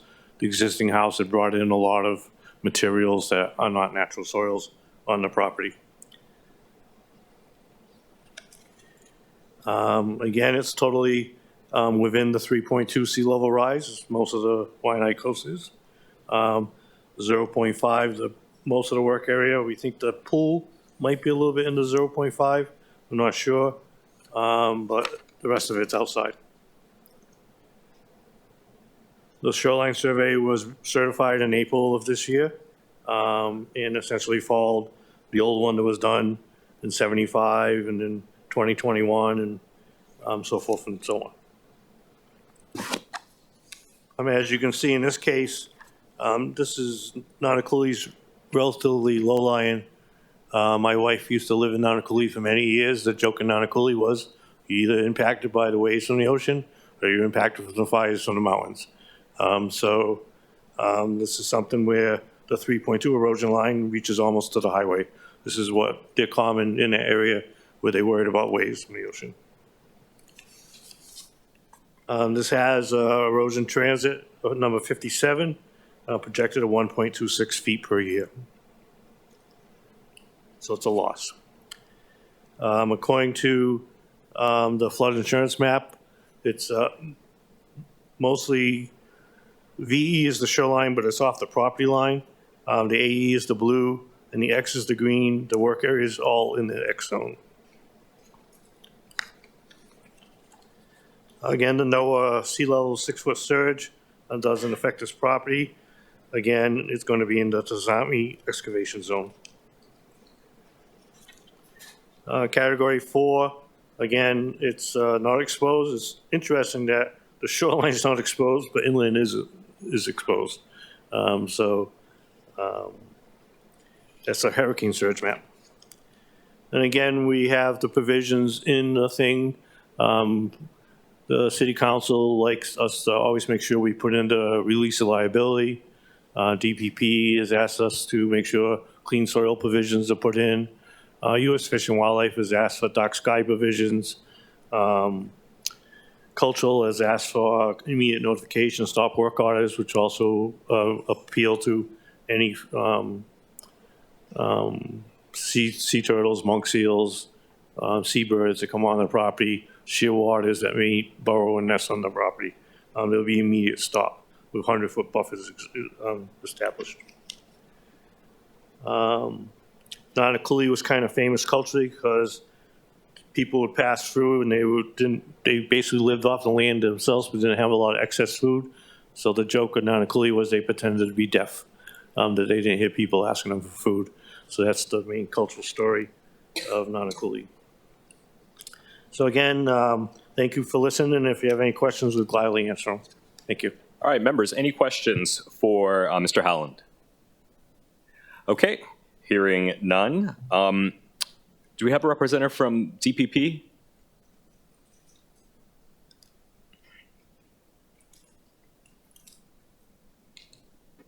Yes, good morning, council members. Committee members, Christy Keller. Okay. So we support the CD1 as written. Okay. Thank you. Members, any questions for DPP? Okay. Hearing none, we'll proceed with remote testimony. Clerks, do we have any remote testifiers? Chair, there are none. Okay. And clerks, we'll proceed with in-person testimony. Do we have any in-person testifiers? Chair, there are none. All right. Is there anyone in the chamber here to testify on this item? Please don't rush to crowd the microphone. Okay. That being the case, members, we are in discussion. Chair. Yes, Councilmember Kiana. And thank you for the agent. I know I actually missed the opportunity on the swimming pool, but you know what my question would be. So I just want to state it for the record because I think your answer is going to be yes. And that, of course, is if EV kupuna are discovered during excavation for the swimming pool, is your team prepared to look at alternatives to allow for burial in place, including moving to the pool to a different location? So, Chair, he doesn't need to answer. I already know his answer is going to be yes. So I just needed to state it for the record because it is a big concern about having swimming pools on the shoreline, not just on the windward side, but elsewhere. So that's all, Chair. Thank you, and that's a good question. I appreciate you asking this in every SMA application that has a swimming pool. Okay, members, any other questions? Okay, hearing none, I'm going to turn it back over to Chair Say to make his recommendation.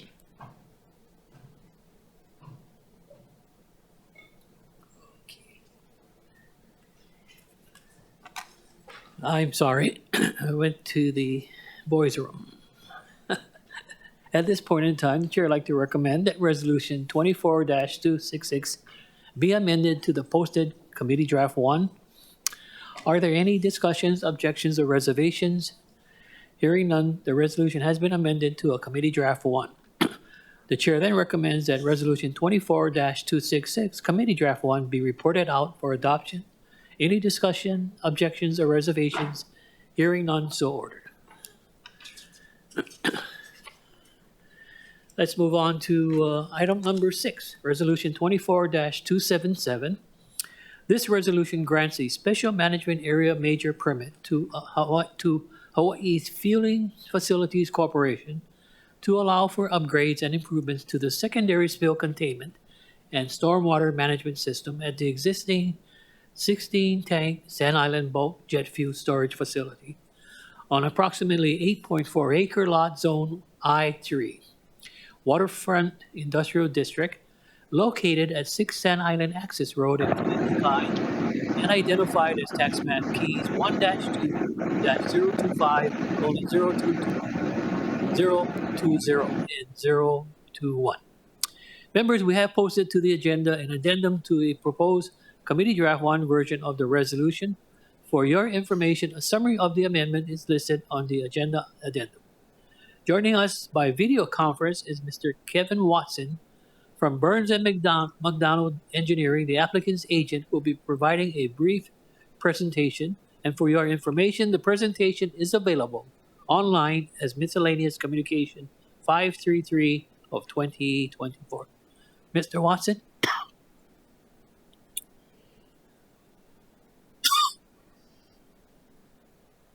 Or Burns and McDonald Engineering. First off, thank you to the chair and the council for the time today for this meeting. We're here to discuss our project for our clients, Hawaii Fueling Facilities Corporation, HFFC, and the project at hand with the Stormwater Improvements Project at the Sand Island Fuel Storage Facility, currently seeking a special management area major permit. I prepared a short presentation here, so we'll just run through this as we go.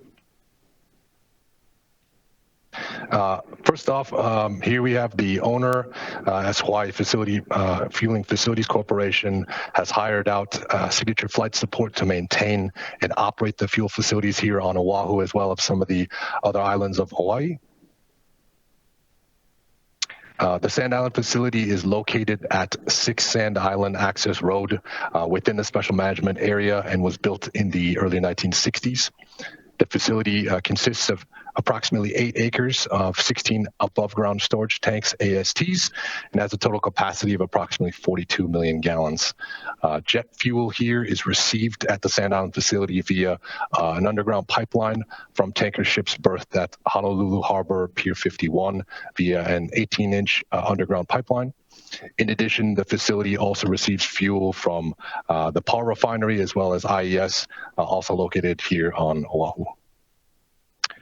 Sand Island containment. So in conjunction with our project for the stormwater infrastructure upgrades, there is another facility that works in conjunction with the Sand Island facility called the airport facility that also receives fuel as well. That serves and is located adjacent to Daniel Inouye Airport. We just wanted to note that both these facilities are really the sole supplier of jet fuel to the airport, and correspondingly, any interruption in the operation of the facilities would have obviously a big impact to the airport and to the local community. And then again, noted here, we've had a few SMA permits to date since 1985, but again, the majority of those are minor in nature. First major here. So what's driving this project, right? Actually, I have to talk about containment first. I'm getting ahead of myself. Existing secondary containment here at Sand Island consists of a few items here. First, there's a existing concrete perimeter wall that surrounds the full 8-acre site. These walls range up from 30 to 72 inches. And additionally, there is a existing subsurface slurry wall, as shown here in the exhibit in the orange, that encapsulates the site, installed in 2009, that helps to address any infiltration of fuel on top of groundwater within the facility. Lastly, we do have gravel covered berms to help with some of that containment as well on the site. Okay, so what's driving this project? In May 2021, the EPA issued an administrative order on consent, also known as a consent decree, to HFFC and Signature Flight Support, and outlined the inspection, repair, and renovation of the facility itself at Sand Island.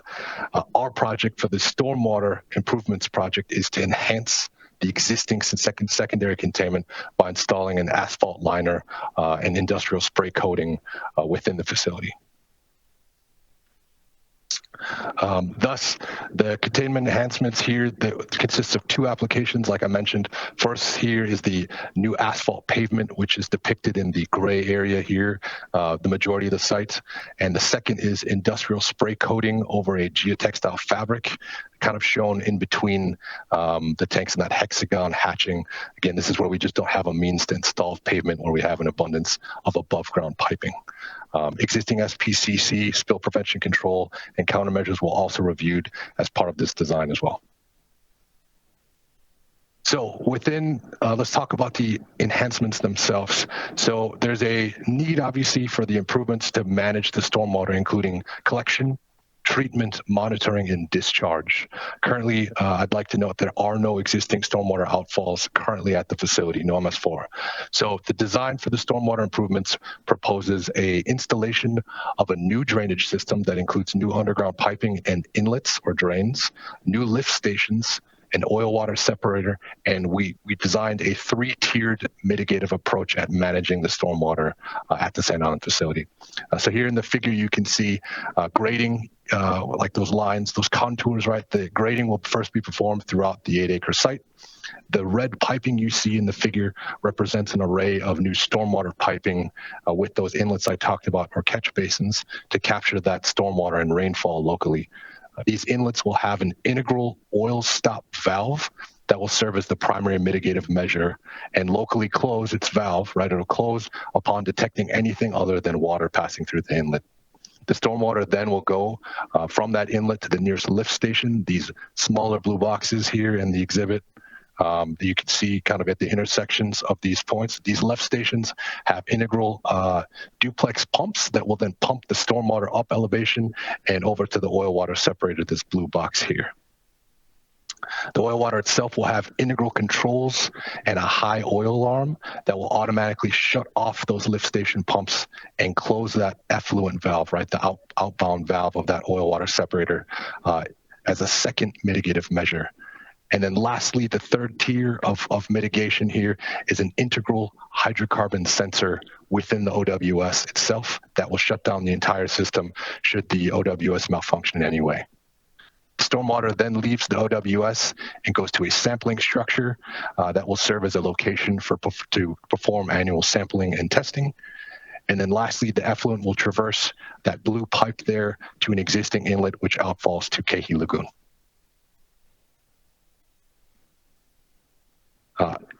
Which brings us to our meeting today. DPP has provided the report and recommendation and draft resolution for approval. The project also submitted an environmental assessment which examined potential environmental impacts to the facility and proposed improvements right to the stormwater system and secondary containment. After multiple stakeholder review and public comment from local agencies, the conclusion of the EA was the project was likely to have no significant environmental impacts, also known as a FONSI. We'd also like to mention, as it was seen to be a keen point, we'd also like to mention as part of that SMA, we coordinated with engagement of the local neighborhood board. We had a meeting with Kaili Pahalama with neighborhood board number 15 scheduled in September, and meeting in September and public notification as well. We provided a presentation and provided Q&A for the neighborhood board, and later received a letter of support understanding the intent of the project and its impetus in November of 2022. This letter was provided as part of the EA, the final environmental assessment, and due to the time lapse between that period and now, we did reach back out to neighborhood board and did receive a call back early this week, still confirming their support for our project. With that, I'll conclude my presentation and offer up to answer any questions from council or public, and would like to note that we do have some additional team members in the room today that can help field some of those questions. Thank you very much, Mr. Watson, for your presentation. At this point in time, we'll defer to Councilwoman Cordero, which is at her district. Thank you, Chair, and thank you very much for your presentation. As I mentioned, I do have a lot of fuel facilities in my district, especially notably, well, never mind. But I will do want to ask questions because in the report, it does mention the different processes in the event of spills. So I was wondering if you could highlight that. I know that you're talking about especially what's going to be added to the site, but there are parts of the facilities that will shut down, right? Would you be able to explain that? Mm-hmm. The intent is, obviously, we're providing enhanced imperviousness, right? So there's going to be additional stormwater ponding on the site. The grading will help that. The inlets will grab that water and will have the ability to locally both assess any non-water that goes through the system. But the thought process and the sequence of the system is that any one of those sequences, any one of those points in the system, whether that be at the inlet or at the OWS or within two parts of the OWS, there's a control panel and a sequence set up with the, not to get too complicated, but within the controls and the electrical controls of the system is such that we can program the ability to shut the system down. So if there's if the oil in the OWS hits a high alarm, the control sequence will shut down the pumps, right? If there's hydrocarbon detected in the OWS in one of the later filter chambers, that will shut down the pumps and close that valve, right? And then in order to manually reset the system, a user has to come out and actively confirm and mitigate that, address that concern.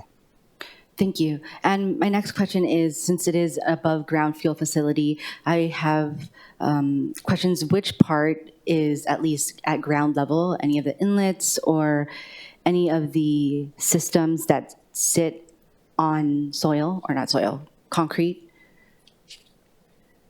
Yeah, the OWS will be on a concrete platform. As far as the elevations of the inlets themselves, it does vary. It's a large site, the 8-acre site, but the design and construction piece has factored in some of those different elevations and kind of any kind of dewatering that we would have to do with that. I guess I didn't hope that answers your question. Yes, thank you. And speaking of, you said catchment earlier, or anything that catches water, but for any possible spills or water catchment, is there another system underneath a ground level that will catch the spills or the oil before it gets out to any other part of the property or soil, like kind of like a catchment basin?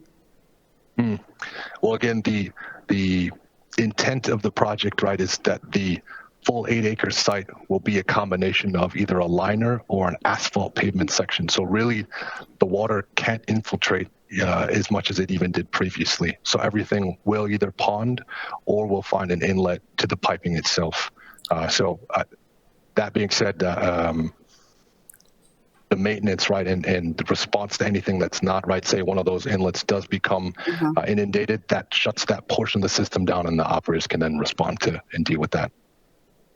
Okay, so so I understand that. Like, I understand about the second liner and then as well as the spray liner. So that does help it, but I just want to ensure that there's like no part of the process where there could be any potential outspills into the environment. That's all. Again, the concrete perimeter walls encapsulate the full facility and are in compliance with the SPCC requirements. So yes, that's considered and factored into the design, all designed to current codes and applicable standards. Thank you. And what is the lifespan of placing the secondary liner? The secondary. The asphalt coating and the spray liner. Right. Asphalt has I don't have my civil engineer with me, but I know the industrial spray on liner has a year lifespan of 15 to 30 years. Again, the intent of the liner is to put it where we can't put asphalt and thus won't be driven over. So the integrity of that liner is prolonged, and lifespan is prolonged by not having any vehicle traffic on it. So asphalt, where we know maintenance and operations will need to get access to, and liner where, in between above ground piping and less accessible areas. Okay, thank you. Thank you, Chair. Members, any questions for Mr. Watson? It's a fascinating issue that we're addressing this morning. Mr. Watson, the chair has a couple questions at this point in time. The federal consent decree was based upon what premise? Yeah, I guess I can defer to my teammate, Jason Maga. Would you like to answer a little bit more history on the consent decree?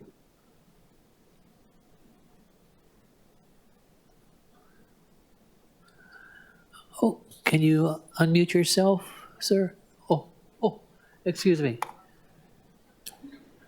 There you go. All right. This is the first time I've done this, so I think I've got it right. Thank you, Chair and council members. My name is Jason Maga. I am the General Manager, Assistant Treasurer of the Hawaii Fueling Facilities Corporation. To answer your question, there was a spill at the facility in 2015. It was an underground spill from one of the tanks, and it percolated to the groundwater, which is approximately 3.5 to 4.5 feet deep. We do have, again, that perimeter slurry wall, which is a bentonite clay-like structure that was designed to keep the fuel that had migrated to the groundwater from migrating off-site. I'm happy to report that most of it did stay on site, but there was about 1,000 gallons that got under that wall and escaped towards KE Lagoon, towards the boat harbor. As part of the EPA's investigation into our SPCC plan, they felt that the secondary containment permeability needed to be improved to, again, prevent any larger type of spill that could occur at the site from migrating under the wall, the current capacity, and to the KE Lagoon, which is the purpose of this project. Okay, thank you. The reason why I did pose the question was in regards to anticipation for the out years. Since you have 18 tanks of jet fuel and being so close to the ocean, it's not going to be resistant to tidal waves or, let's say, a hurricane. Or, as part of the overall plan of action, if you think something like that's going to happen in the future, why not prepare for it as far as with this project that you're doing. That's all. Right. So as part of this project, we're really addressing the specific requirement from the EPA ordering us to improve the secondary containment within the slurry wall. And if there's any future requirements due to sea level rise, we would obviously address those concerns at that time. Okay. Members, any questions for Mike? Yes, please. Thank you. Yes, This is your district. Yes, it is. Yes, mainly that's why first off, I'm supportive of the asphalt containment and lining and the spray liner. But I guess if there's like another part of the process that can ensure that it just doesn't go underground, and that's why I was asking if there's. Sure, maybe I can explain that a little bit better and a little bit further. So whereas before we had just the slurry wall and the soil that's currently at the Sand Island facility with no asphalt or liner is quite permeable. So in a case of a large spill, it's going to infiltrate rather quickly to the groundwater and could escape. Now with the asphalt and the liner, that is going to give us time to, if there is a large spill, recover the majority of that or all of it before it could actually reach groundwater. And if there were any minor cracks or issues with the asphalt or the liner material, again, there's a slurry wall around the entire facility that would keep this small amount that maybe could seep through the asphalt and liner. But again, the main purpose of the asphalt and liner is to recapture all of that fuel before it could, get to groundwater. Thank you, and thank you very much for that extra carefulness for that. I just want to ensure once again, we can make sure that everything's military grade, but if there's multiple processes to catch it before it gets to the groundwater, I think that'd be amazing. So thank you. I know that was brought up in the neighborhood board as well as taken into consideration. Thank you. Any questions for Mike? Just one final thought and question. From the time we realized that there is a breakdown in the overall operations of the jet fuel tanks, in the presentation, you did state that there is going to be a sump where you split the polluted water with storm water. How does that work? Yes. The hydrocarbons. I'll do my best to explain it. So if there are any significant spills, again, there are oil stop valves that would prevent it from, migrating even to the oil water separator. If there are small amounts that somehow did get it to the oil water separator, there are various chambers within this above ground structure that, again, fuel floats on the top of water. So it will allow the water to continue and it'll filter out the oil into a separate chamber that can be recovered. And again, that separate fuel chamber will have a high level alarm system on it to where it gets to a high level, it will shut the entire system down before any fuel or even oily type water could get outside of the facility. Okay. Members, any other questions? I just have one final one. As I was driving past the stadium, on the Pearl Harbor side, you have all of these above grade fuel tanks. Are they okay? That's a question for me, but I will tell you later. Okay, thank you. Thank you very much for the presentation. Members, any other questions for the organization, which is the Hawaii Fueling Facilities Corporation? If not, okay, let's move on to the Department of Planning and Permitting. Ms. Liz Kruger. Good morning again, Chair Say and committee members. Elizabeth Krieger. We support the project. We support the CD1, and Steve Tagawa is here with to answer any questions that you may have. Okay. Members, any questions for Liz or for Steve? Nope. Okay, thank you very much. Madam Clerk, may we proceed on to the remote testifiers? Chair, there are none. Okay, moving on to the in-person testimony and testifiers. Chair, there are none. Okay, so members, let's move on to discussion. Chair. Yes, go right ahead. Thank you. Councilmember Cordero. First off, I want to thank the applicants for coming to the neighborhood board 2 years ago, for responding to the concerns, for even reiterating the concerns that they've had. They have many different team members, and they were able to just address them. So I'm very appreciative of them. I will ensure that we mention this project at tonight's neighborhood board, but noting that they still have their neighborhood board support. Thank you. Thank you. Members, any other discussion? Well, let's thank the organization that made the presentation and DPP in trying to prevent more and more future type of emergencies. So at this time, the chair recommends that Resolution 24-277 be amended to the posted Committee Draft 1. Any discussions, objections, or reservations? Hearing none, the resolution has been amended to a Committee Draft 1. The chair then recommends that Resolution 24-277, Committee Draft 1, be reported out for adoption. Any discussions, objections, or reservations? Hearing none, so ordered. Best wishes to the organization. Okay, members, let's proceed on. Agenda number 7. This resolution authorizes exemptions from certain requirements pursuant to the Hawaii Revised Statute, Section 201H-38, to develop the Hale Moana Affordable Rental Housing Project on approximately 3.036 acres of land located at 1020 Wakea Street in Kapolei and identified as tax map key 9-1-008:021 portion by amending Resolution 16-11, Committee Draft 1, as amended by Resolution 17-320. In 2016, the Council authorized various exemptions for the Kapolei mixed-use development at the same location, and in 2017, the Council approved a modification of the project that was approved in 2016. The modified project proposed 3 phases, including the development of affordable rental apartment buildings and retail spaces in phases 1 and 2, and a retail space in phase 3.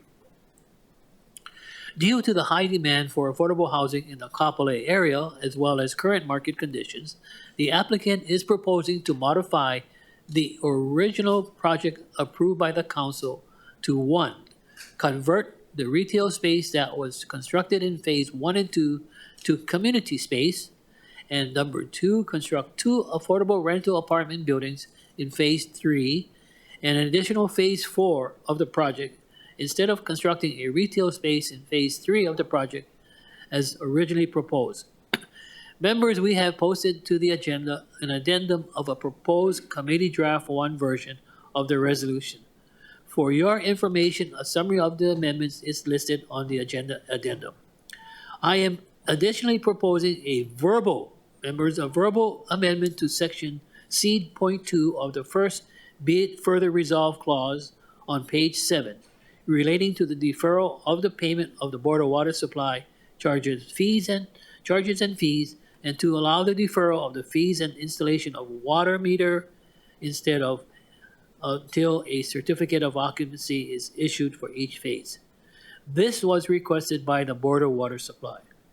Joining us in the Council chamber are Monty Heaton from High Ridge Costa and Chris Duker with Farm Partners, who will be available to providing a brief description and presentation for you. For your information, the presentation is available online as Miscellaneous Communication of 2024. Okay, it's Monty here and Chris Duker.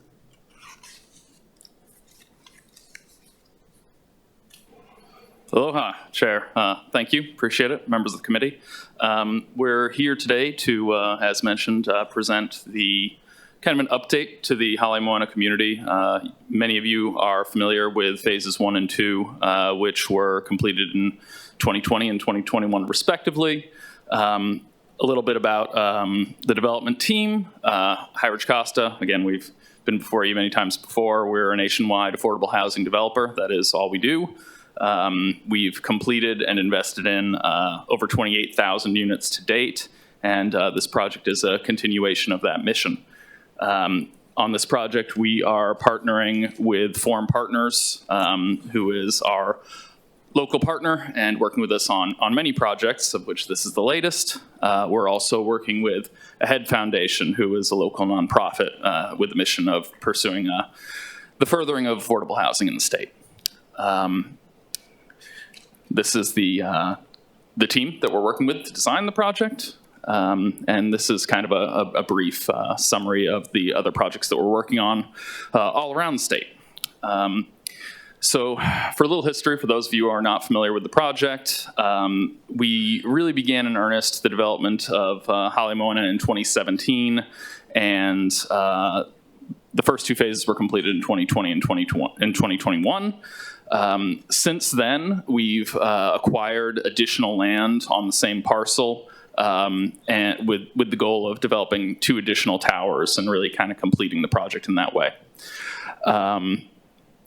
The existing project is about just under 300 units, all 60% AMI and below, all financed with LIHTC, Rental Housing Revolving Fund, and tax-exempt bonds. And the, sorry, having trouble seeing. And the updated project will consist of roughly 250 additional units, again, kind of within that same affordability range. This is a brief summary of the rent ranges that will be at the project. They, again, are similar to what already exists there. And I'll bring in Chris Duker from Forum to discuss briefly the design of the project. Okay, Chris, please proceed. Thank you, Mani. Aloha kako, Chair Say, and council members. So just touching a little bit more into the details of what Mani was talking about. This is kind of a tough graphic to follow, but in essence, the bottom of this diagram and the right side of the diagram is where the 2 new residential buildings are going to be built. That'll complement the other 2 that were already there. As Monty had mentioned, the land was acquired from a different owner about 2 years ago. And that owner at the time was originally planning on developing retail on those 2 portions of the property. As we got involved, we decided to pivot and go back to more residential housing. Obviously, there's a great need, and both of the first 2 phases were leased up in very short order. One of the other elements, though, is we plan on converting some of the original retail space that was in the first 2 buildings to create community amenities. They haven't leased up in the years that since the project's been finished. And because we're adding more units, we want to add a lot more amenities and community areas within this entire community of the 4 buildings. So you can see parking in the middle there, that will remain. And this kind of shows a close-up of what phase 3 and 4 combined look like versus the parking area. You can see we're adding parking on the 2nd level that will match the current parking structure. And then as you come up to the 3rd floor, phase 4 actually has 1 additional floor of parking. And you start to see the first units on the 3rd floor on phase 3. And then phase 4, there's 1 last additional level of parking on phase 4, and phase 3 continues up with units. And then as we get to the next floor, this is the typical floor between the 2 buildings, residential, all the way up to the top. And this gives you kind of a rendering of what it's going to look like. This is looking kind of Eva Mauka, if you will, and you can see the 4 floors of parking on phase 4, which is on the sort of right, and then on the left you see the 2 levels of parking and then residential starting above there. Very similar architecture to what has already been built. There will be some differentiation though to break up the block, and this gives you a couple of different other views and section lines. So we think it really completes the block, so you don't really see the parking garage as much as you do now. And again, we're adding a lot of amenities in addition to the additional affordable housing. This is a pool area that is on the Eva Mackay side of the project that we're adding. Obviously, the kids, then when we went to the neighborhood and we went to the community, we're thrilled about this. Also, for our senior, our Kapuna as well, we'll have classes and different things within the pool, exercise classes, things of that nature. This is the Mauka Eva side of the property. And what we're adding is a community area here with a kids' play area and a bark park on the left. And then through the doors there at the top of that image is going to connect to a community room that's being added that was planned for retail originally, but now we're converting it to a community area with a kitchen, painted. This is sort of the interior of that. Now rendering what it is going to look like. We're going to have computers for the kids, study halls, things of that nature. We're adding an exercise and fitness center. Again, this is in another area of retail that was not leased up and adds to the community and for everyone that's there with the additional units. Just for context, you can see looking sort of Eva, if you will, and what it looks like today. And then when we come in and finish phase 3 and 4, this is what it look like when it's completed. Timing-wise, we've been doing quite a bit of outreach the last couple of years.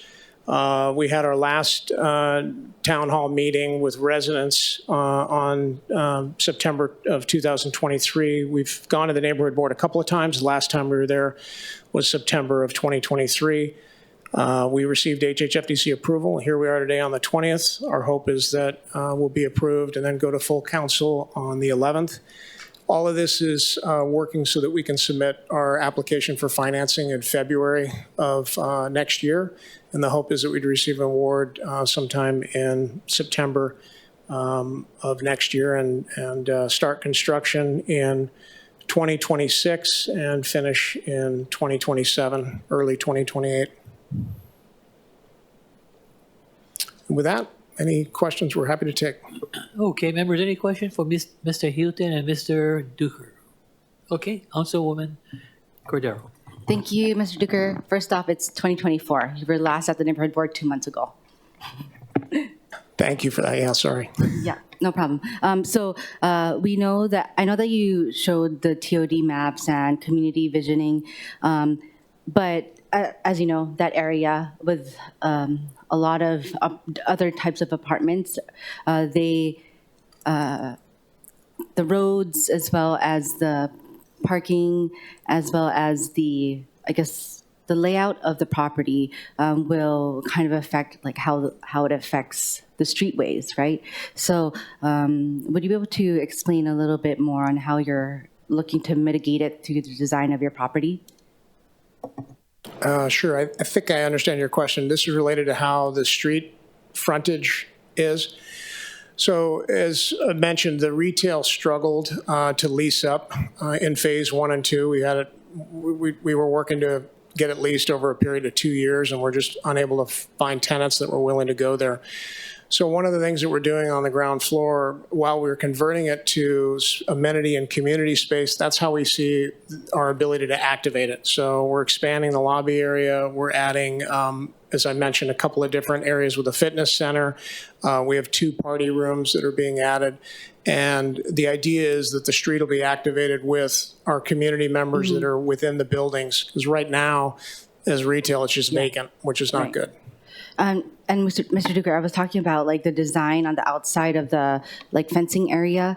Right now, there's a lot of parking, double parking, but like it's also near major roadways, right? So is part of your design going to assist in allowing for buffers? So we've seen other projects present before this committee that especially are along busy highways, especially in Eva Beach is one that I remember. And they have certain buffers to ensure that all those people that are double parking are on the main road, especially delivery trucks in that area, creates that, I don't want to say facade, but just buffer between the streetways and the property. We do have landscaping, obviously, that we have along the street frontage, and then there is parking that's allowed on the street. So there's going to be about a 10-foot, width of a parking stall. Then we have, the landscaping, the sidewalk, and then we have our buildings set back. So It's pretty traditional in terms of like what was already built in phase 1 and phase 2. We're mimicking that on phase 3 and 4. So I think there's enough room in there. You know, we haven't had any problems thus far, and I know the tenants in the community like the street parking, so that will continue. Right, thank you. And then I'm really grateful for the additional, not just vehicle, but bicycle parking, as well as allowing for the car share vehicles. But I was also, I was circling around the property and noticed I think there's only one, maybe two within 2 blocks around the property, bus stops. So I know that that's a city issue and that's something I should ask for, but maybe since the project is beginning discussions, maybe it's something you folks can ask the city Department of Transportation Services for. Because I won't get a response through my risers, so maybe you guys should. I'm sorry, this is related to? To add more bus stops around your property, that area. We would certainly ask. We'd love that. Obviously, you know, multimodal transportation is great, and offering, you know, close bus stops. There's only one within 2 blocks. There's only one within 2 blocks. Yeah, we'll definitely talk to them about it. We'd love to have it. Okay. And as for the multimodal access points, there's going to be more, I think currently there's, maybe just one more, two more in addition to the main entrances, right? So through the designs, I can't really tell, but are there more access points to the McNeil and Waiakimilo and other streets? Yeah, let me pull this up so we can walk you through it. There's actually 2 main access points. So currently, I don't know if this has a, currently, just, you see the, you know, thank you, Monty. On the lower, there's a main entrance right now that is being used just above that green area on the lower left. Can you circle it? That's the main entrance now. With the addition of phase 3 and 4, we're adding an entrance. Sorry, am I even on the first? It's not reflected here, but basically on the right side of the project. So there's 2 main entrances, one from the Diamond Head side, one from the other side. Okay, got it. But that's the 2 main ones. Are there any additional ones? Any additional? No, we have those 2 right now. One of the things that's kind of, from a design standpoint, it's often considered best practices to have less entrances where cars are crossing sidewalks. So we've tried to adhere to that. Obviously on the Mauka side is where we have our community areas and spaces. And then on the Mackay side, same thing with the swimming pool and some of these amenity areas we have on the first floor. So right now, we haven't had any issues with access between the 2 buildings with one. So we think having a secondary one with the 2 more buildings, you know, will work. And it was part of our traffic study as well. Okay, thank you. And so within the 201H exemption, you're looking to full exemption from the park dedication, right? Would you be able to explain why again? Or if I missed that, apologize. Yes. So in the first 2 phases when they were built, a portion of the park dedication was paid for as an in lieu fee. And then what was planned always was when the retail was going to be built, that additional park space would be actually provided, and that was how it would be met. So actually, High Ridge Costa posted a bond to make sure that that was done at the time that the retail was developed. But given that we're not developing retail, the only way to maximize the amount of units is to not have that park space. So that's why we're coming back now and asking for that to be an exemption along with the remaining of phase 3 and 4. Okay, so if you folks weren't right next to Kalakaua District Park, then I would be like a little peeved, but you're right next to the park, so I guess it's fine. But so does that mean your social or your recreational areas are all indoors? No, we actually have So if you look on the bottom left, the green area, that's where we're having a swimming pool, and then there'll be kind of a Paina room as well. And then on the upper portion, the Mauka side on the left, the blue area, that will also be a community center room. And then the green area out in front of it is going to be the Bark Park and the kids' play area. So those are outdoors. And then in addition to that, on this third floor, there's actually, see the green area at the top, that's the rec deck that is between phase 1 and 2. So that's also included in the project. So there's 3 outdoor areas. I don't know off the top of my head what the square footage is, but they're pretty large. And then we have multiple interior areas. So that's one of the reasons too, we're adding more community space. Okay, thank you. Thank you for that explanation. Also, I do like seeing the number going, even if it's for loading spaces, but for parking going from 18 to 9. And is that because, is there a design reason for that?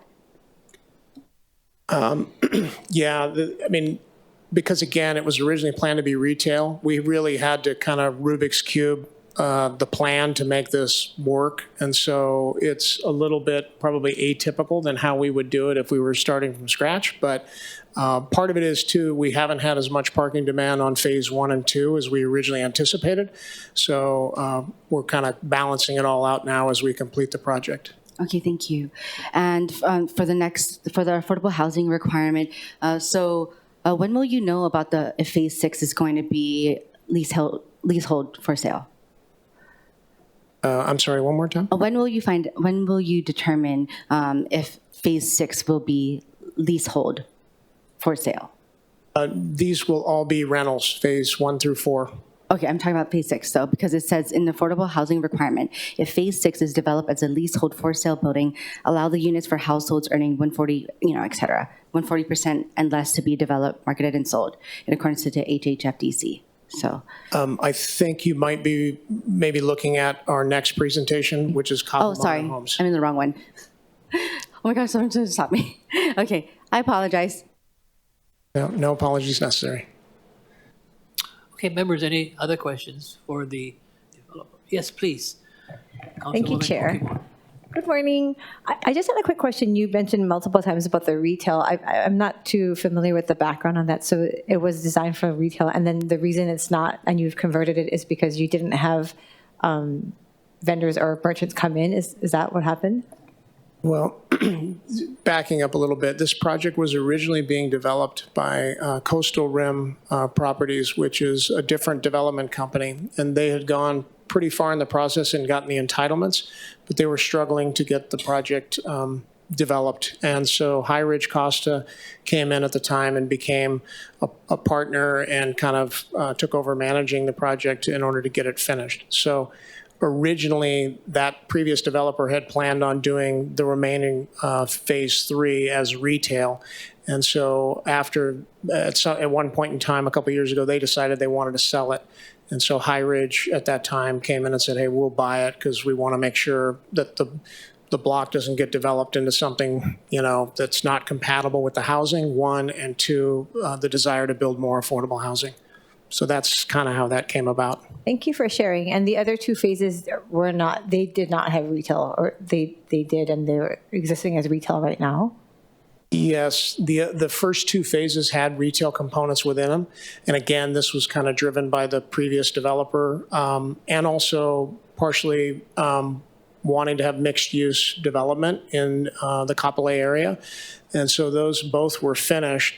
Been trying to lease them for several years now and just haven't been able to find tenants. Part of that is just the way they were designed. There's some other elements and some issues, but we feel it's best to convert them to amenities just because we don't want to have them vacant. It's not good for the community. I understood. So the mixed use has not, for the first 2 phases, don't exist, right? They were created that way, but they're not operating that way currently. Yeah, they're still currently vacant.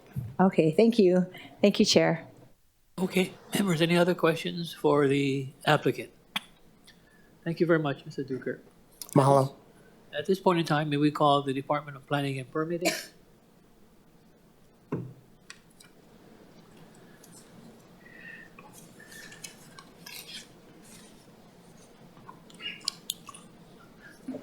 DPP Alex Beatty. We did not review this project, although we support affordable housing projects generally and otherwise have no comments on the proposed resolution. Okay. Any questions for Mr. Beatty? If not, thank you very much. Madam Clerk, are there any testifiers, remote testifiers? Yes, Chair, there's some standing by. Okay. Excuse me, I think we have Board of Water Supply.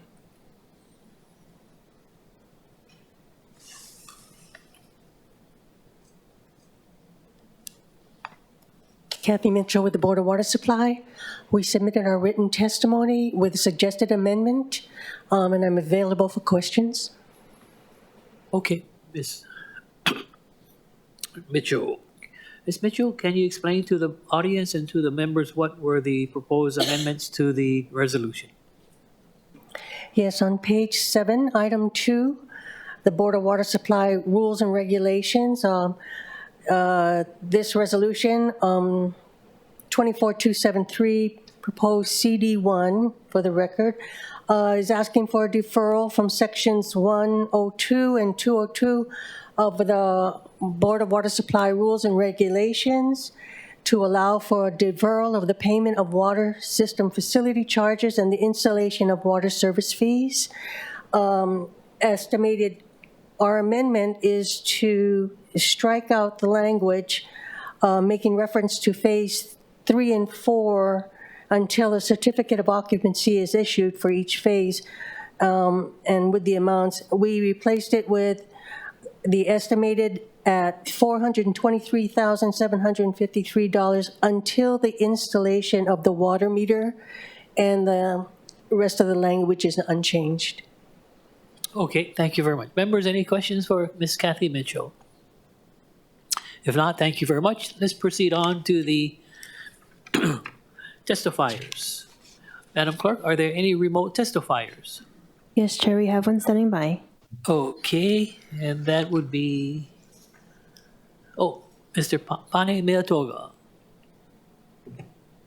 Hi, aloha, Chair, members of the committee. Pane Meatonga, Deputy Political Director for Operating Engineers Local 3. Just wanted to express our support for Resolution 24-273 with the amended changes in the CD1. High Ridge Costa has been a great partner to work with a lot of the affordable housing projects. A lot of our members are working on those projects, and it is a great fit for all the communities that they are in. I must say, affordable housing is sorely needed, and High Ridge Costa has been really good in providing that. Thank you. Okay, any questions for Mr. Meatoga? Thank you very much, Mr. Meatoga. Madam Clerk, are there any further remote testifiers? Chair, there are none. Okay, thank you very much. Moving on to in-person testimony. Madam Clerk? Yes, Chair, we have one standing by. Okay, we have Mr. Mark Clemente. Thank you, Chair Say, Vice Chair Dos Santos Tam, council members. Mark Anthony Clemente on behalf of the Hawaii Regional Council of Carpenters. Just want to echo what Pane had mentioned about support for this resolution. We're really excited about supporting this affordable housing project, which is sorely needed, delivering 247 units. 99 of those units are either 2-bedroom or 3-bedroom. So that's 99 different families who can live there. And available for questions if you have any. Thank you. Okay. Members, any questions for Mr. Clemente? If not, thank you. Any further testifiers in person at this point in time? If there are none, Madam, let's proceed on then. Members, are there any discussion?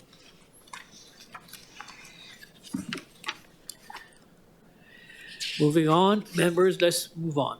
So if there is no further discussion, the chair recommends that Resolution 24-273 be amended to the posted Committee Draft 1 identified as OCS 2024-976 as further amended to incorporate the additional amendments discussed today. Any discussion, objections, or reservations? Hearing none, the resolution has been amended to a Committee Draft 1. The chair then recommends that the Resolution 24-273 Committee Draft 1 be reported out for adoption. Any discussion, objections, or reservations? Hearing none, so ordered. Okay, best wishes, Mr. Heaton and Mr. Duker, in your financing of the project. Yep. You're welcome. Okay, let's move on, members, to agenda number 8. This bill is relating to the building code. Members, we have posted to the agenda a proposed committee draft 1 version of the bill. For your information, a summary of the amendments is listed on the agenda. At this point in time, we have the Department of Planning and Permitting, Ms. Dawn Takeuchi Apuna, I believe Ms. Liz Krieger is here.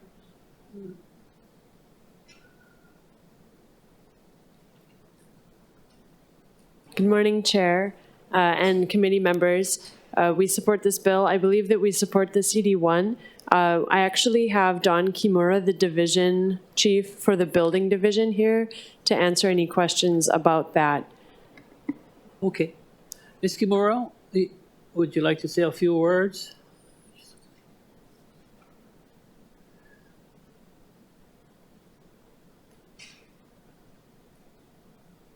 Good morning, Council Chair and Council Member. My name is Don Kimura, Building Division Chief, DPP. Are there any? We support this bill to pass. Thank you for allowing us to present it. Thank you very much for your hard work. It's fascinating to see I have 4 women in front of me, Ms. Kimura, Ms. Okimoto, Ms. Cordero, and Ms. Kiaina. The females rule today. All right. Thank you. Thank you. Any further discussion for Ms. Kimura? If not, let's proceed on to the remote testifiers. Madam Clerk, any remote testifiers? Chair, there are none. Any in-person testimony? Chair, there are none. Thank you. Members, we are in discussion. At this point in time, then, the chair would like to recommend that Bill 58 of 2024 be amended to the posted committee draft 1 as further amended we discussed. Excuse me, yeah. Okay, any discussion, objections, or reservations? Hearing none, the bill has been amended to a committee draft 1. The chair then recommends that Bill 58, 2024, committee draft 1, be reported out for passage on second reading and scheduling of a public hearing. Any discussions, objections, or reservations? Hearing none, so ordered. Ms. Kimura, thank you very much for your hard work that you've been doing on the building code. Okay, excuse me. Yeah, we're going to go. Is it possible, Councilwoman Kiaina? Okay, let's go back to the, what was it? Agenda number 4, which is the Resolution 24255 in regards to the Waimanalo project. All right. Okay. Thank you, Chair. And, you know, I'm doing my darndest to try to move this SMA permit application forward. But as was shared by the chair of the Waimanalo Neighborhood Board, I don't believe their request was unreasonable, given DPP's comments that there will still be an opportunity to make modifications prior to them resubmitting it for final, right? That's what I got from DPP. So I do see that both the Department of Design and Construction Director as well as a representative from the Parks and Recreation is here. And so I just wanted to, you know, welcome both of you here, but just share my concerns that what I got this morning was, of course, we all agree, including the community, that there is a need for the improvements. Nobody is doubting that. What seems to be lost in translation here is that the community feels that in all of the various meetings they've heard, nothing is reflective of their concerns. And I simply asked, if we were to move this SMA permit forward, would you be open collectively, not your agent, by the way, the city, various agencies that are involved here, to have a community meeting to just say, and if you did not take their concerns into account, explain it to them. That's all they're asking.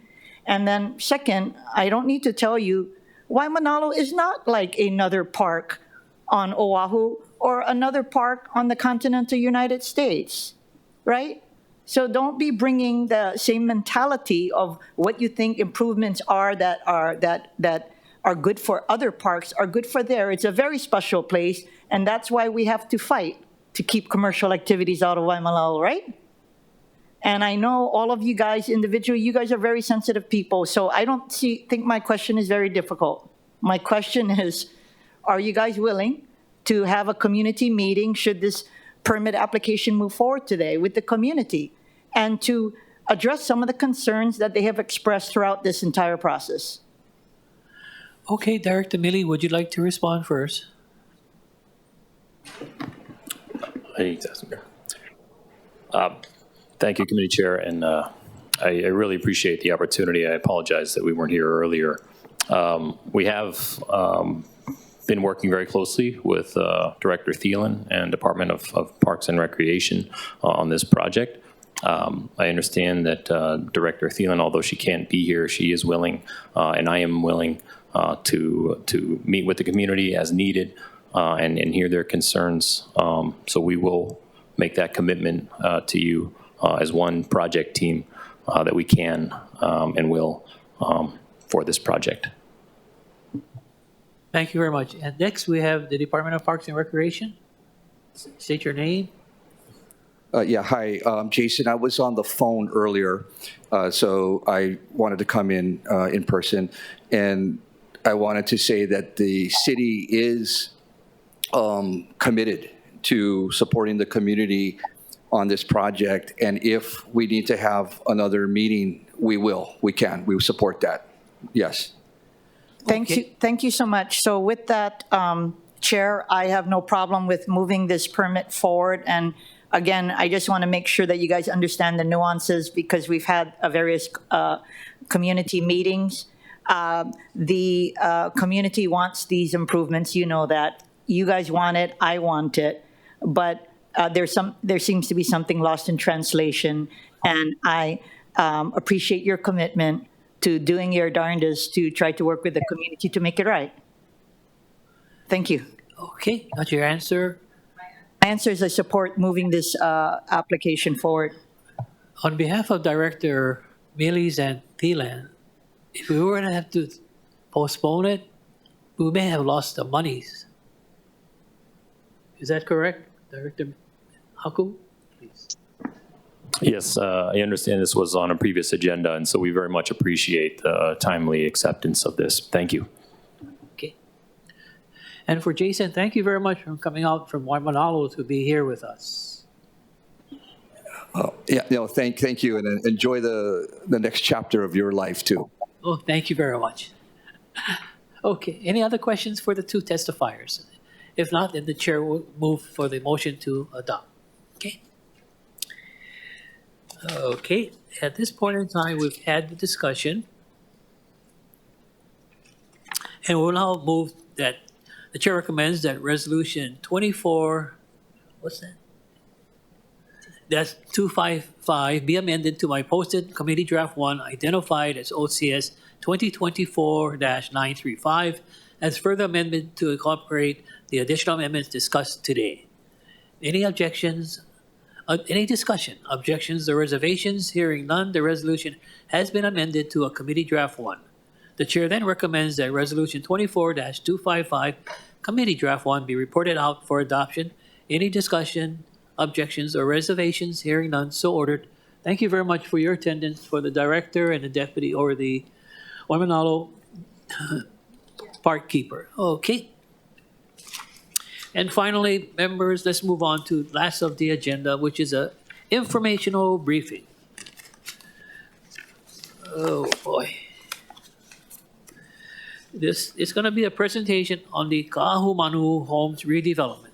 The following representatives will be joining us in the council chamber to give a brief presentation on the redevelopment project. Mr. Hakeem Wansefa, or Ben Park, Sam Marico, and Mo Mohana by video conference, and Chris Duker. And for your information, the presentation is available online as Miscellaneous Communication 534 of 2024. Okay, Mr. Ben, Chris, you want to go first? Okay. Mahalo, Chair Say, aloha kako, council members. I want to start first by also thanking Chair Say for his service, and it's been a great pleasure the last couple of years working with you, and very much appreciate your passion for affordable housing. So both Hakeem and Mo were unable to make it today, so you get myself and Ben, sort of the B team, if you will. But here to share Kahumana Homes with you and what we're doing there.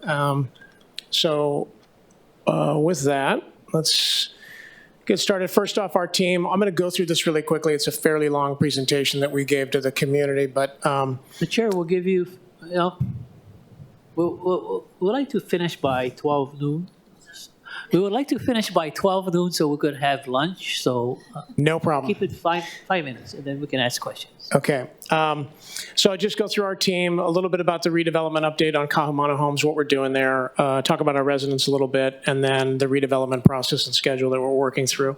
So quickly, we're working with the Hawaii Public Housing Authority. They're the lead on this. High Ridge Costa was awarded the project about 18 months ago, and we're working with them. Hawaii Public Housing, I think you all know, 6,100 units, almost 6,200 units that they have in their portfolio. We're working to expand it to create 10,000 new homes across the state on 9 sites. These are just a kind of flavor for some of the projects that the Housing Authority has been working on, a couple of which we're working on with them. High Ridge Costa, you know who they are, Forum Partners. We talked about that in the previous presentation. These are the projects High Ridge Costa and Forum Partners have been working on for the last several years here in Hawaii, about 9 projects totaling about 2,800 units. So a big commitment to creating affordable housing in the state. When Kalemomi was awarded, again, in July of last year, it included 9 additional sites from the Hawaii Public Housing Authority with the mission to redevelop them and create 10,000 new homes. Last year, we entitled Mayor Right Homes and then also Kapa'a Homes on Kauai. This year, we're working to entitle Kahumana Homes. While we're here today, we're also doing Kahakili Terrace, Lanakila Homes in Hilo. So as an update, Kahumana Homes is a great, incredible property located right off Waikimilo Road between Dillingham and King. It's zoned A1, 7.5 acres approximately. There's currently 152 existing public housing units that were built in 1958. So it's definitely an incredible opportunity to redevelop and reposition this because of TOD and just by its location itself. So when we started the planning for this, the Housing Authority had done quite a bit of planning before we got involved. But one of the items that we really looked to was the TOD planning that was done back in 2011. And there was a lot of community outreach that was done during that time. And so we kind of based the planning on that and how we put together the project, but a real focus on obviously transit-oriented development, where we have a lot of parks, outdoor areas, gardens, community centers. There's convenient shopping. All of these things are right in the area. We're going to complement and build more of that. But the idea is to really create a strong community, not just to provide homes. So part of that visioning, this was, a lot of the TOD work was done back in like 2011 through 15, as you know. This is one of the excerpts that came out of the plans.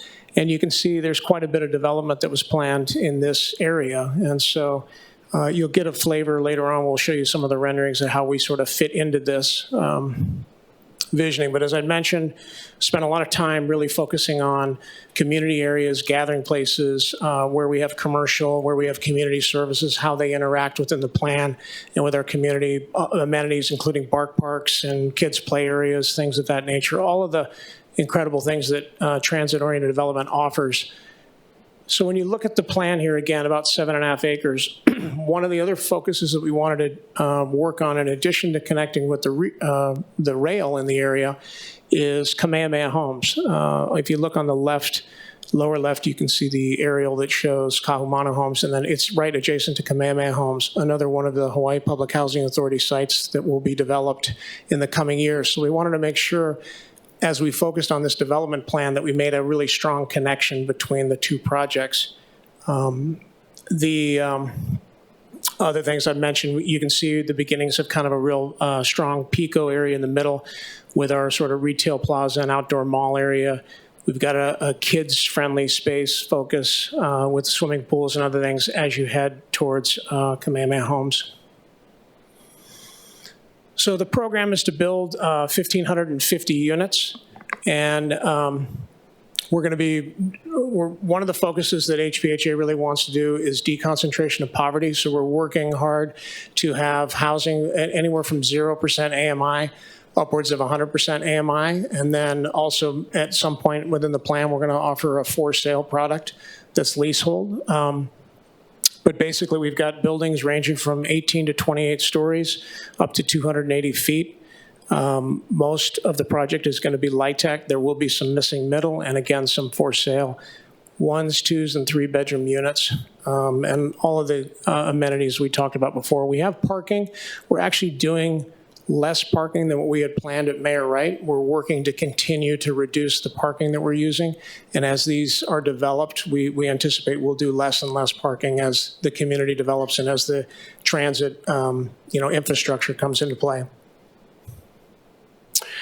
Just to give you an idea of phasing, there's a lot to see here, but basically phase 1 is in the upper right. We're going to take down about 40 units in amongst the 5 buildings there, and that will be the first phase. Second phase will come shortly thereafter, but you can see the sequence of how we're doing. We're starting at the top right, moving to the left, and then down on the bottom right and to the left. Phase 1, this is a little bit of a more focused shot of what you can see. This is phase 1 and 2, but the phase 1's 321 homes. Again, actually that's incorrect. It should be 0 to 60% AMI. We are going to be replacing the public housing units there 1 for 1. And we've got about 5,000 square feet of commercial space that's along Waikimilo Road. Phase 2 is about 192 homes, mixed income. We'll do light tech, as well as the replacement of public housing. Amenity spaces, we're going to put a big investment in the first 2 phases with that park area that is really kind of the Pico of the community, right off of Waikimilo Road. So this is just some context aerials. These are hard to see, but you can see this is from KS's Kapalama campus looking down. And on the left side, you can see downtown, obviously. We've superimposed Mayor Wright Housing's plan, which is the gray there. And then you can see we've also put in Kamehameha School's Kapalama master plan in the gray that's sort of in the middle. And then where the red sort of flag is where we have Kahumano Homes. We've oriented the towers, Malcolm Mackay, again, to open up those view channels. But you can see we're also right in between the 2 rail stations in the area, which is great. This is another shot, obviously looking downtown. Again, you can see Kahumano Homes on the left there, sort of central left, and then Kamehameha Homes with the red roof on the left. And again, Mayor Wright in the upper left, Kahumano, but it kind of shows that same sort of shot that was in the TOD plans that were originally envisioned by the city, and you can see some of the density, some of the homes that will be coming in play here and how much this area is going to change over the next 20 years. Close-up shot of looking Mackay off Waikimilo Road. This is phase 1 and 2. And they'll have, you can see that ground floor area is really activated. We have retail, community services, and lobby areas for our buildings. This is at full build-out. This one is hovering above Kamehameha Homes, looking Mackay. You can see the other sort of smaller Pico area that we have there with a swimming pool, amenities. This is looking off Waikimilo right into the heart of the project. At the back there, we have a community center that is below the parking garage for the 3rd phase.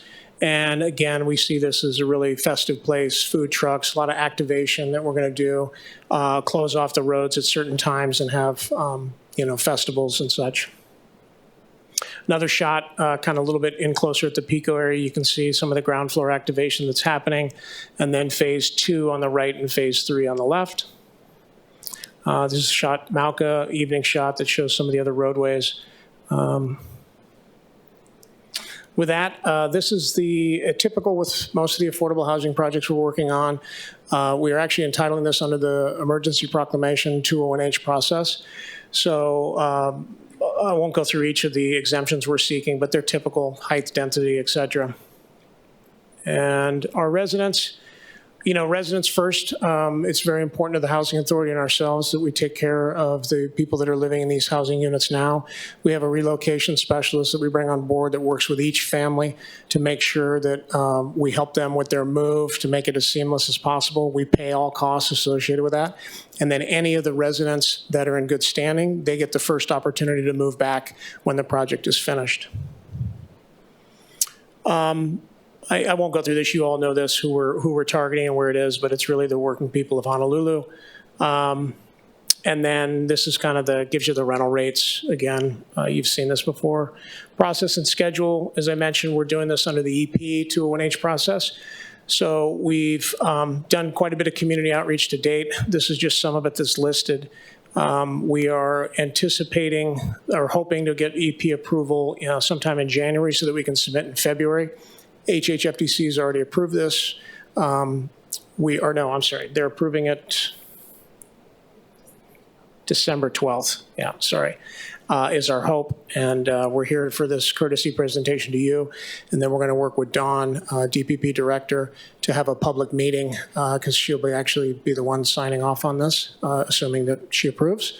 The hope is that we would get an award in August of this year and start construction in 2027 and have people moving in 2029. And with that, available for any questions. Thank you very much, Mr. Duker. Members, any questions? I would first defer to Councilwoman Okimoto. Val, do you have any questions? Okay, for Matt, and then for Tyler. No questions? The reason why I asked the three of you first was that you folks will have another 60 months to address this issue. So by 60 months later, you would like to see Mr. Duker back with the construction phase already taking place. Appreciate that. As long as we can get financing. Okay. No, Councilmember Kiano, followed by Cordero. Good to see you, and thank you for your presentation, as well as your presentation previously. I do appreciate all of the hard work you guys put into this. I do like the fact that the AMI is actually higher. I'm also interested in also projects with even higher AMI because those are the individuals who are living in groves from Hawaii. And so very often people are forgetting that there's needs across the spectrum, right? And so we need housing units for all AMI levels. You mentioned leasehold and leasing for sale as opposed to outright fee, and I took note of that. Do you guys not have fee title to these lands? No, the HPHA projects are owned by the state of Hawaii. And so we're doing long-term ground leases and providing the rentals through that avenue. Okay. The for sale product, we're still working on the exact program and the details of that, but that would be leasehold. The terms of the leasehold, we don't know yet. And I'm assuming that's just to provide the homeowners with just home equity, of course, as opposed to just renting. That's the goal, and also we want to provide a whole variety of housing. I mean, not just different mixed income levels, but also the ability to have ownership, create equity, be able to pass it on to your kids or grandkids. Okay, so. I'm just not familiar too much with public leasehold. I'm more I know more about private leasehold. Is that common? No, it's actually, I mean, it's common in that obviously Hawaii had a lot of leasehold condominiums historically. Yeah. The trend the last 20, 30 years has obviously been to go to fee simple. You do still see leasehold condominiums, not only in Hawaii, but across the country. They are developed. It's not as frequent as the fee interest, but it happens. The idea would be working to provide it where we can provide it at a price point that is lower than obviously the fee simple, and then still provide them the ability to build equity. And then just last question on so that's state land. Is there any thought about county land and the concept of leasehold? Again, I'm just not knowledgeable about public lands being leased like this.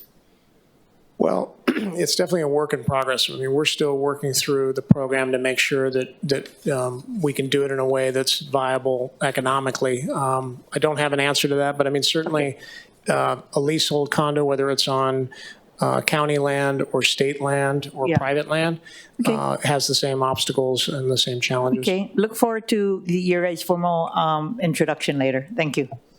Mahalo. Okay, Councilwoman Cordero, please. Thank you. Chris, you got to answer all the questions I asked in 2473. Just kidding.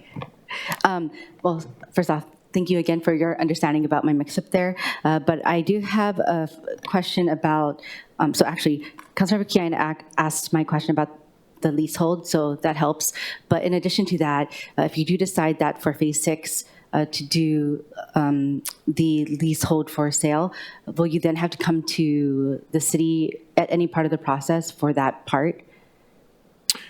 I think we anticipate, I mean, the development of Kahumana homes, just like Mayor Wright, a lot of these large Hawaii Public Housing Authority TOD sites, they're going to be developed over at least a decade. And so we were certainly going to be back in front of council as we move through these processes. Okay, understood. And then also, my laptop died and I was just trying to see the different heights and I noticed, and the exemptions, but it looks like that the height will go to 300 feet. Is that right? Or am I looking at the wrong thing again? It's actually up to 280 feet. Yeah, and we've designed it such where the height is on the Waikamilo roadside, right, and it sort of descends towards the school. Towards the park, yeah. Oh, okay, school, yeah, that's true. And then with that, the TOD allowance would be what height again? I believe the TOD allows up to 350 or 300. I'm sorry, I don't know the answer to that. I know it, but I can't remember it. I do know that one of the challenges we have, though, is this is close to the airport. Yes. And so we have to work with the FAA on this. And so we had done a pretty substantial study with Williams Aviation out of Arizona.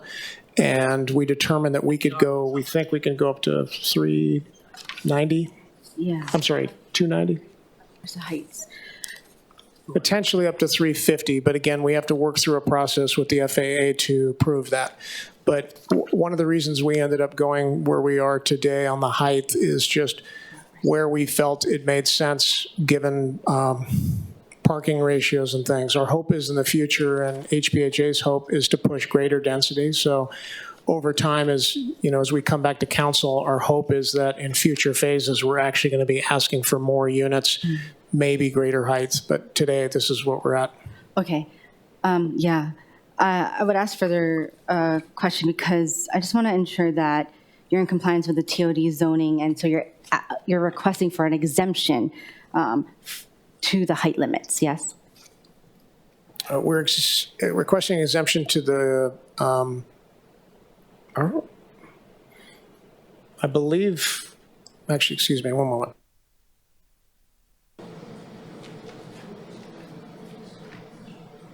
Thank you, Tom. Actually, our TOD zoning is not in place yet. Okay. So we're asking for the exemption under the current zoning. As you because the TOD zones yet, I think other than Waipahu, haven't been adopted, the zoning. That makes sense. But I think in the TOD zone, I don't think it even gets to 150 though. I think it's still at most 60 feet or, well, wait, 150. 150 closer to Kaumuali'i. Yes, I believe with community benefits, you're allowed to negotiate a higher height. And so I think as part of this with the 201H is because we're doing all affordable housing, we're seeking a greater height. Okay, understood. Thank you. I just want to make sure that, I mean, if it was adopted, then you would be asking for an exemption. And then I looked up for the last project, I asked about the entrances, and I was able to see, along with my staff, that there were 4 entrances for all 4 sides of the street access. So that's great. Thank you very much for that. And I still stand on helping me ask DTS to add more bus stops there. I still stand by that. That sentiment is shared with HBHA. That's one of the things we're going to ask for as well, is if we can get more bus stops here. Thank you. Next, I know it's not related to the exemptions or 218 exemptions, but I know that you had a residents meeting as well as a a community meeting. I asked people on Wynant Street because we've been working closely with them, and I think some residents got it like on one side of the road, but not the other side of the road. Like the Eva side didn't get it. Didn't get the flyers that you sent out. I'm not exactly sure why that would be. I know when we did a resident meeting, obviously with the current residents.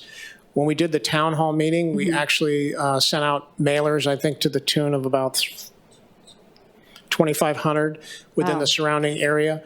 I know they have to mark the end of it at some point, so I'm not sure if that was maybe one of the areas where they'd cut the line. But it's right next to that project, though. Wynant is right next to it. Yeah, that strikes me as odd. I just wanted to share that with you because that was brought up by the neighbors, and they found out about it when those across the street, like literally just like 10 steps across the street, received it. We also did go to the neighborhood board and let them know, announce that we're going to have the town hall so that they could get the word out.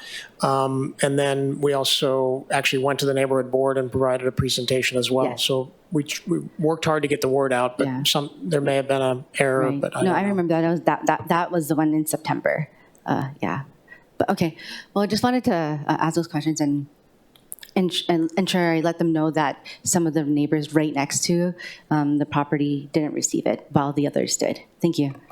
You know what we can do too is, why don't we work together to make sure, because we do have our upcoming meeting with Dawn. Yes.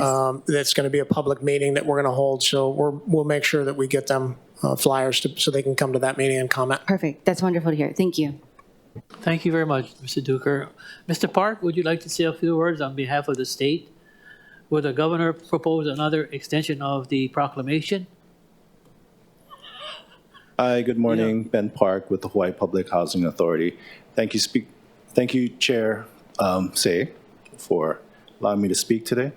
As far as another extension of the proclamation, I'm not going to say yes or no, but I'm probably going to be leaning heavily on hopefully another extension. But thank you. Any questions for Mr. Park? Any of you have your public housing projects in your district? Only Radiant? Tyler? Okay. Val? No public housing? Wow. Great. Okay. That's it.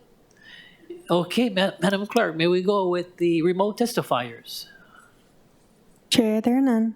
Great. Can we move on to the in-person testifiers? Chair, there are none. Great. Members, at this point in time, we had discussion. Are there any further discussion? If not, the chair would like to recommend that there being no further business, the meeting is adjourned for 2020. What? No, Chair? Yeah? I'm sorry. No, not yet, if you don't mind. I do know that, you're going to have your last full city council meeting on the 9th. And so I just would like to thank you for your leadership on the zoning committee. And I know that those in the audience who have been coming here repeatedly are also grateful for your leadership. So I just wanted to tell everybody, because I know that we're going to have something on the full council, but just for the record, if people have lost track, because people know of his 48 years of public service, but just on this committee, in the zoning committee, for 201H projects, which yours is one, right, that you're going to be considering in the future, I just want to list the projects, okay, and just tell everybody that it's very, very difficult to, number one, fight for the increase in number of affordable housing projects and to balance the needs of the community, as well as penciling in for the developers what you need to do to get the job done. So I just wanted to list, if you don't mind, a couple of the projects that he has worked on. Kaho'apili project in Salt Lake. Kuile Place affordable and market rate condominium in Mo'iliili. Fort Street Mall senior affordable housing. Pohukaina Commons affordable housing in Kaka'ako. Kahuina affordable and market rate housing in Kaka'ako. Hale Mo'iliili affordable rental project for Native Hawaiians. Hocking Building affordable rental housing in Chinatown. Pahoa Ridge affordable rental housing on Waialae Avenue. Waikahe Residence affordable rental housing in Waipahu. And Hale Malia affordable rental housing in Honolulu. So I just, Chair Say, I just wanted to, again, thank you for your leadership, and you're going to be sorely missed here. You know, I know I speak for many of us, and I know that my other colleagues may have some comments, but, you know, working in tandem with the clerk's office, as well as the Office of Council Services, and all of our individual offices, including the chair's office, the various agencies who have a vested interest in these projects, it's not an easy feat. And there's no doubt in my mind, and this is one of the most important and complicated committees. So I just wanted to thank you for your leadership, and we're still going to be seeing you around. So it's not going to be a goodbye forever. Thank you, Chair. Thank you very much, but I think the accolades should be going to all of you who are part of the council and the staff who are here that really runs the office and the council meetings very well. Yeah. Okay. Other than that, thank you very much. Okay. Thank you so much, Chair. Okay. Unless some of There my being colleagues no want to say further anything. business, the meeting is adjourned. Boom.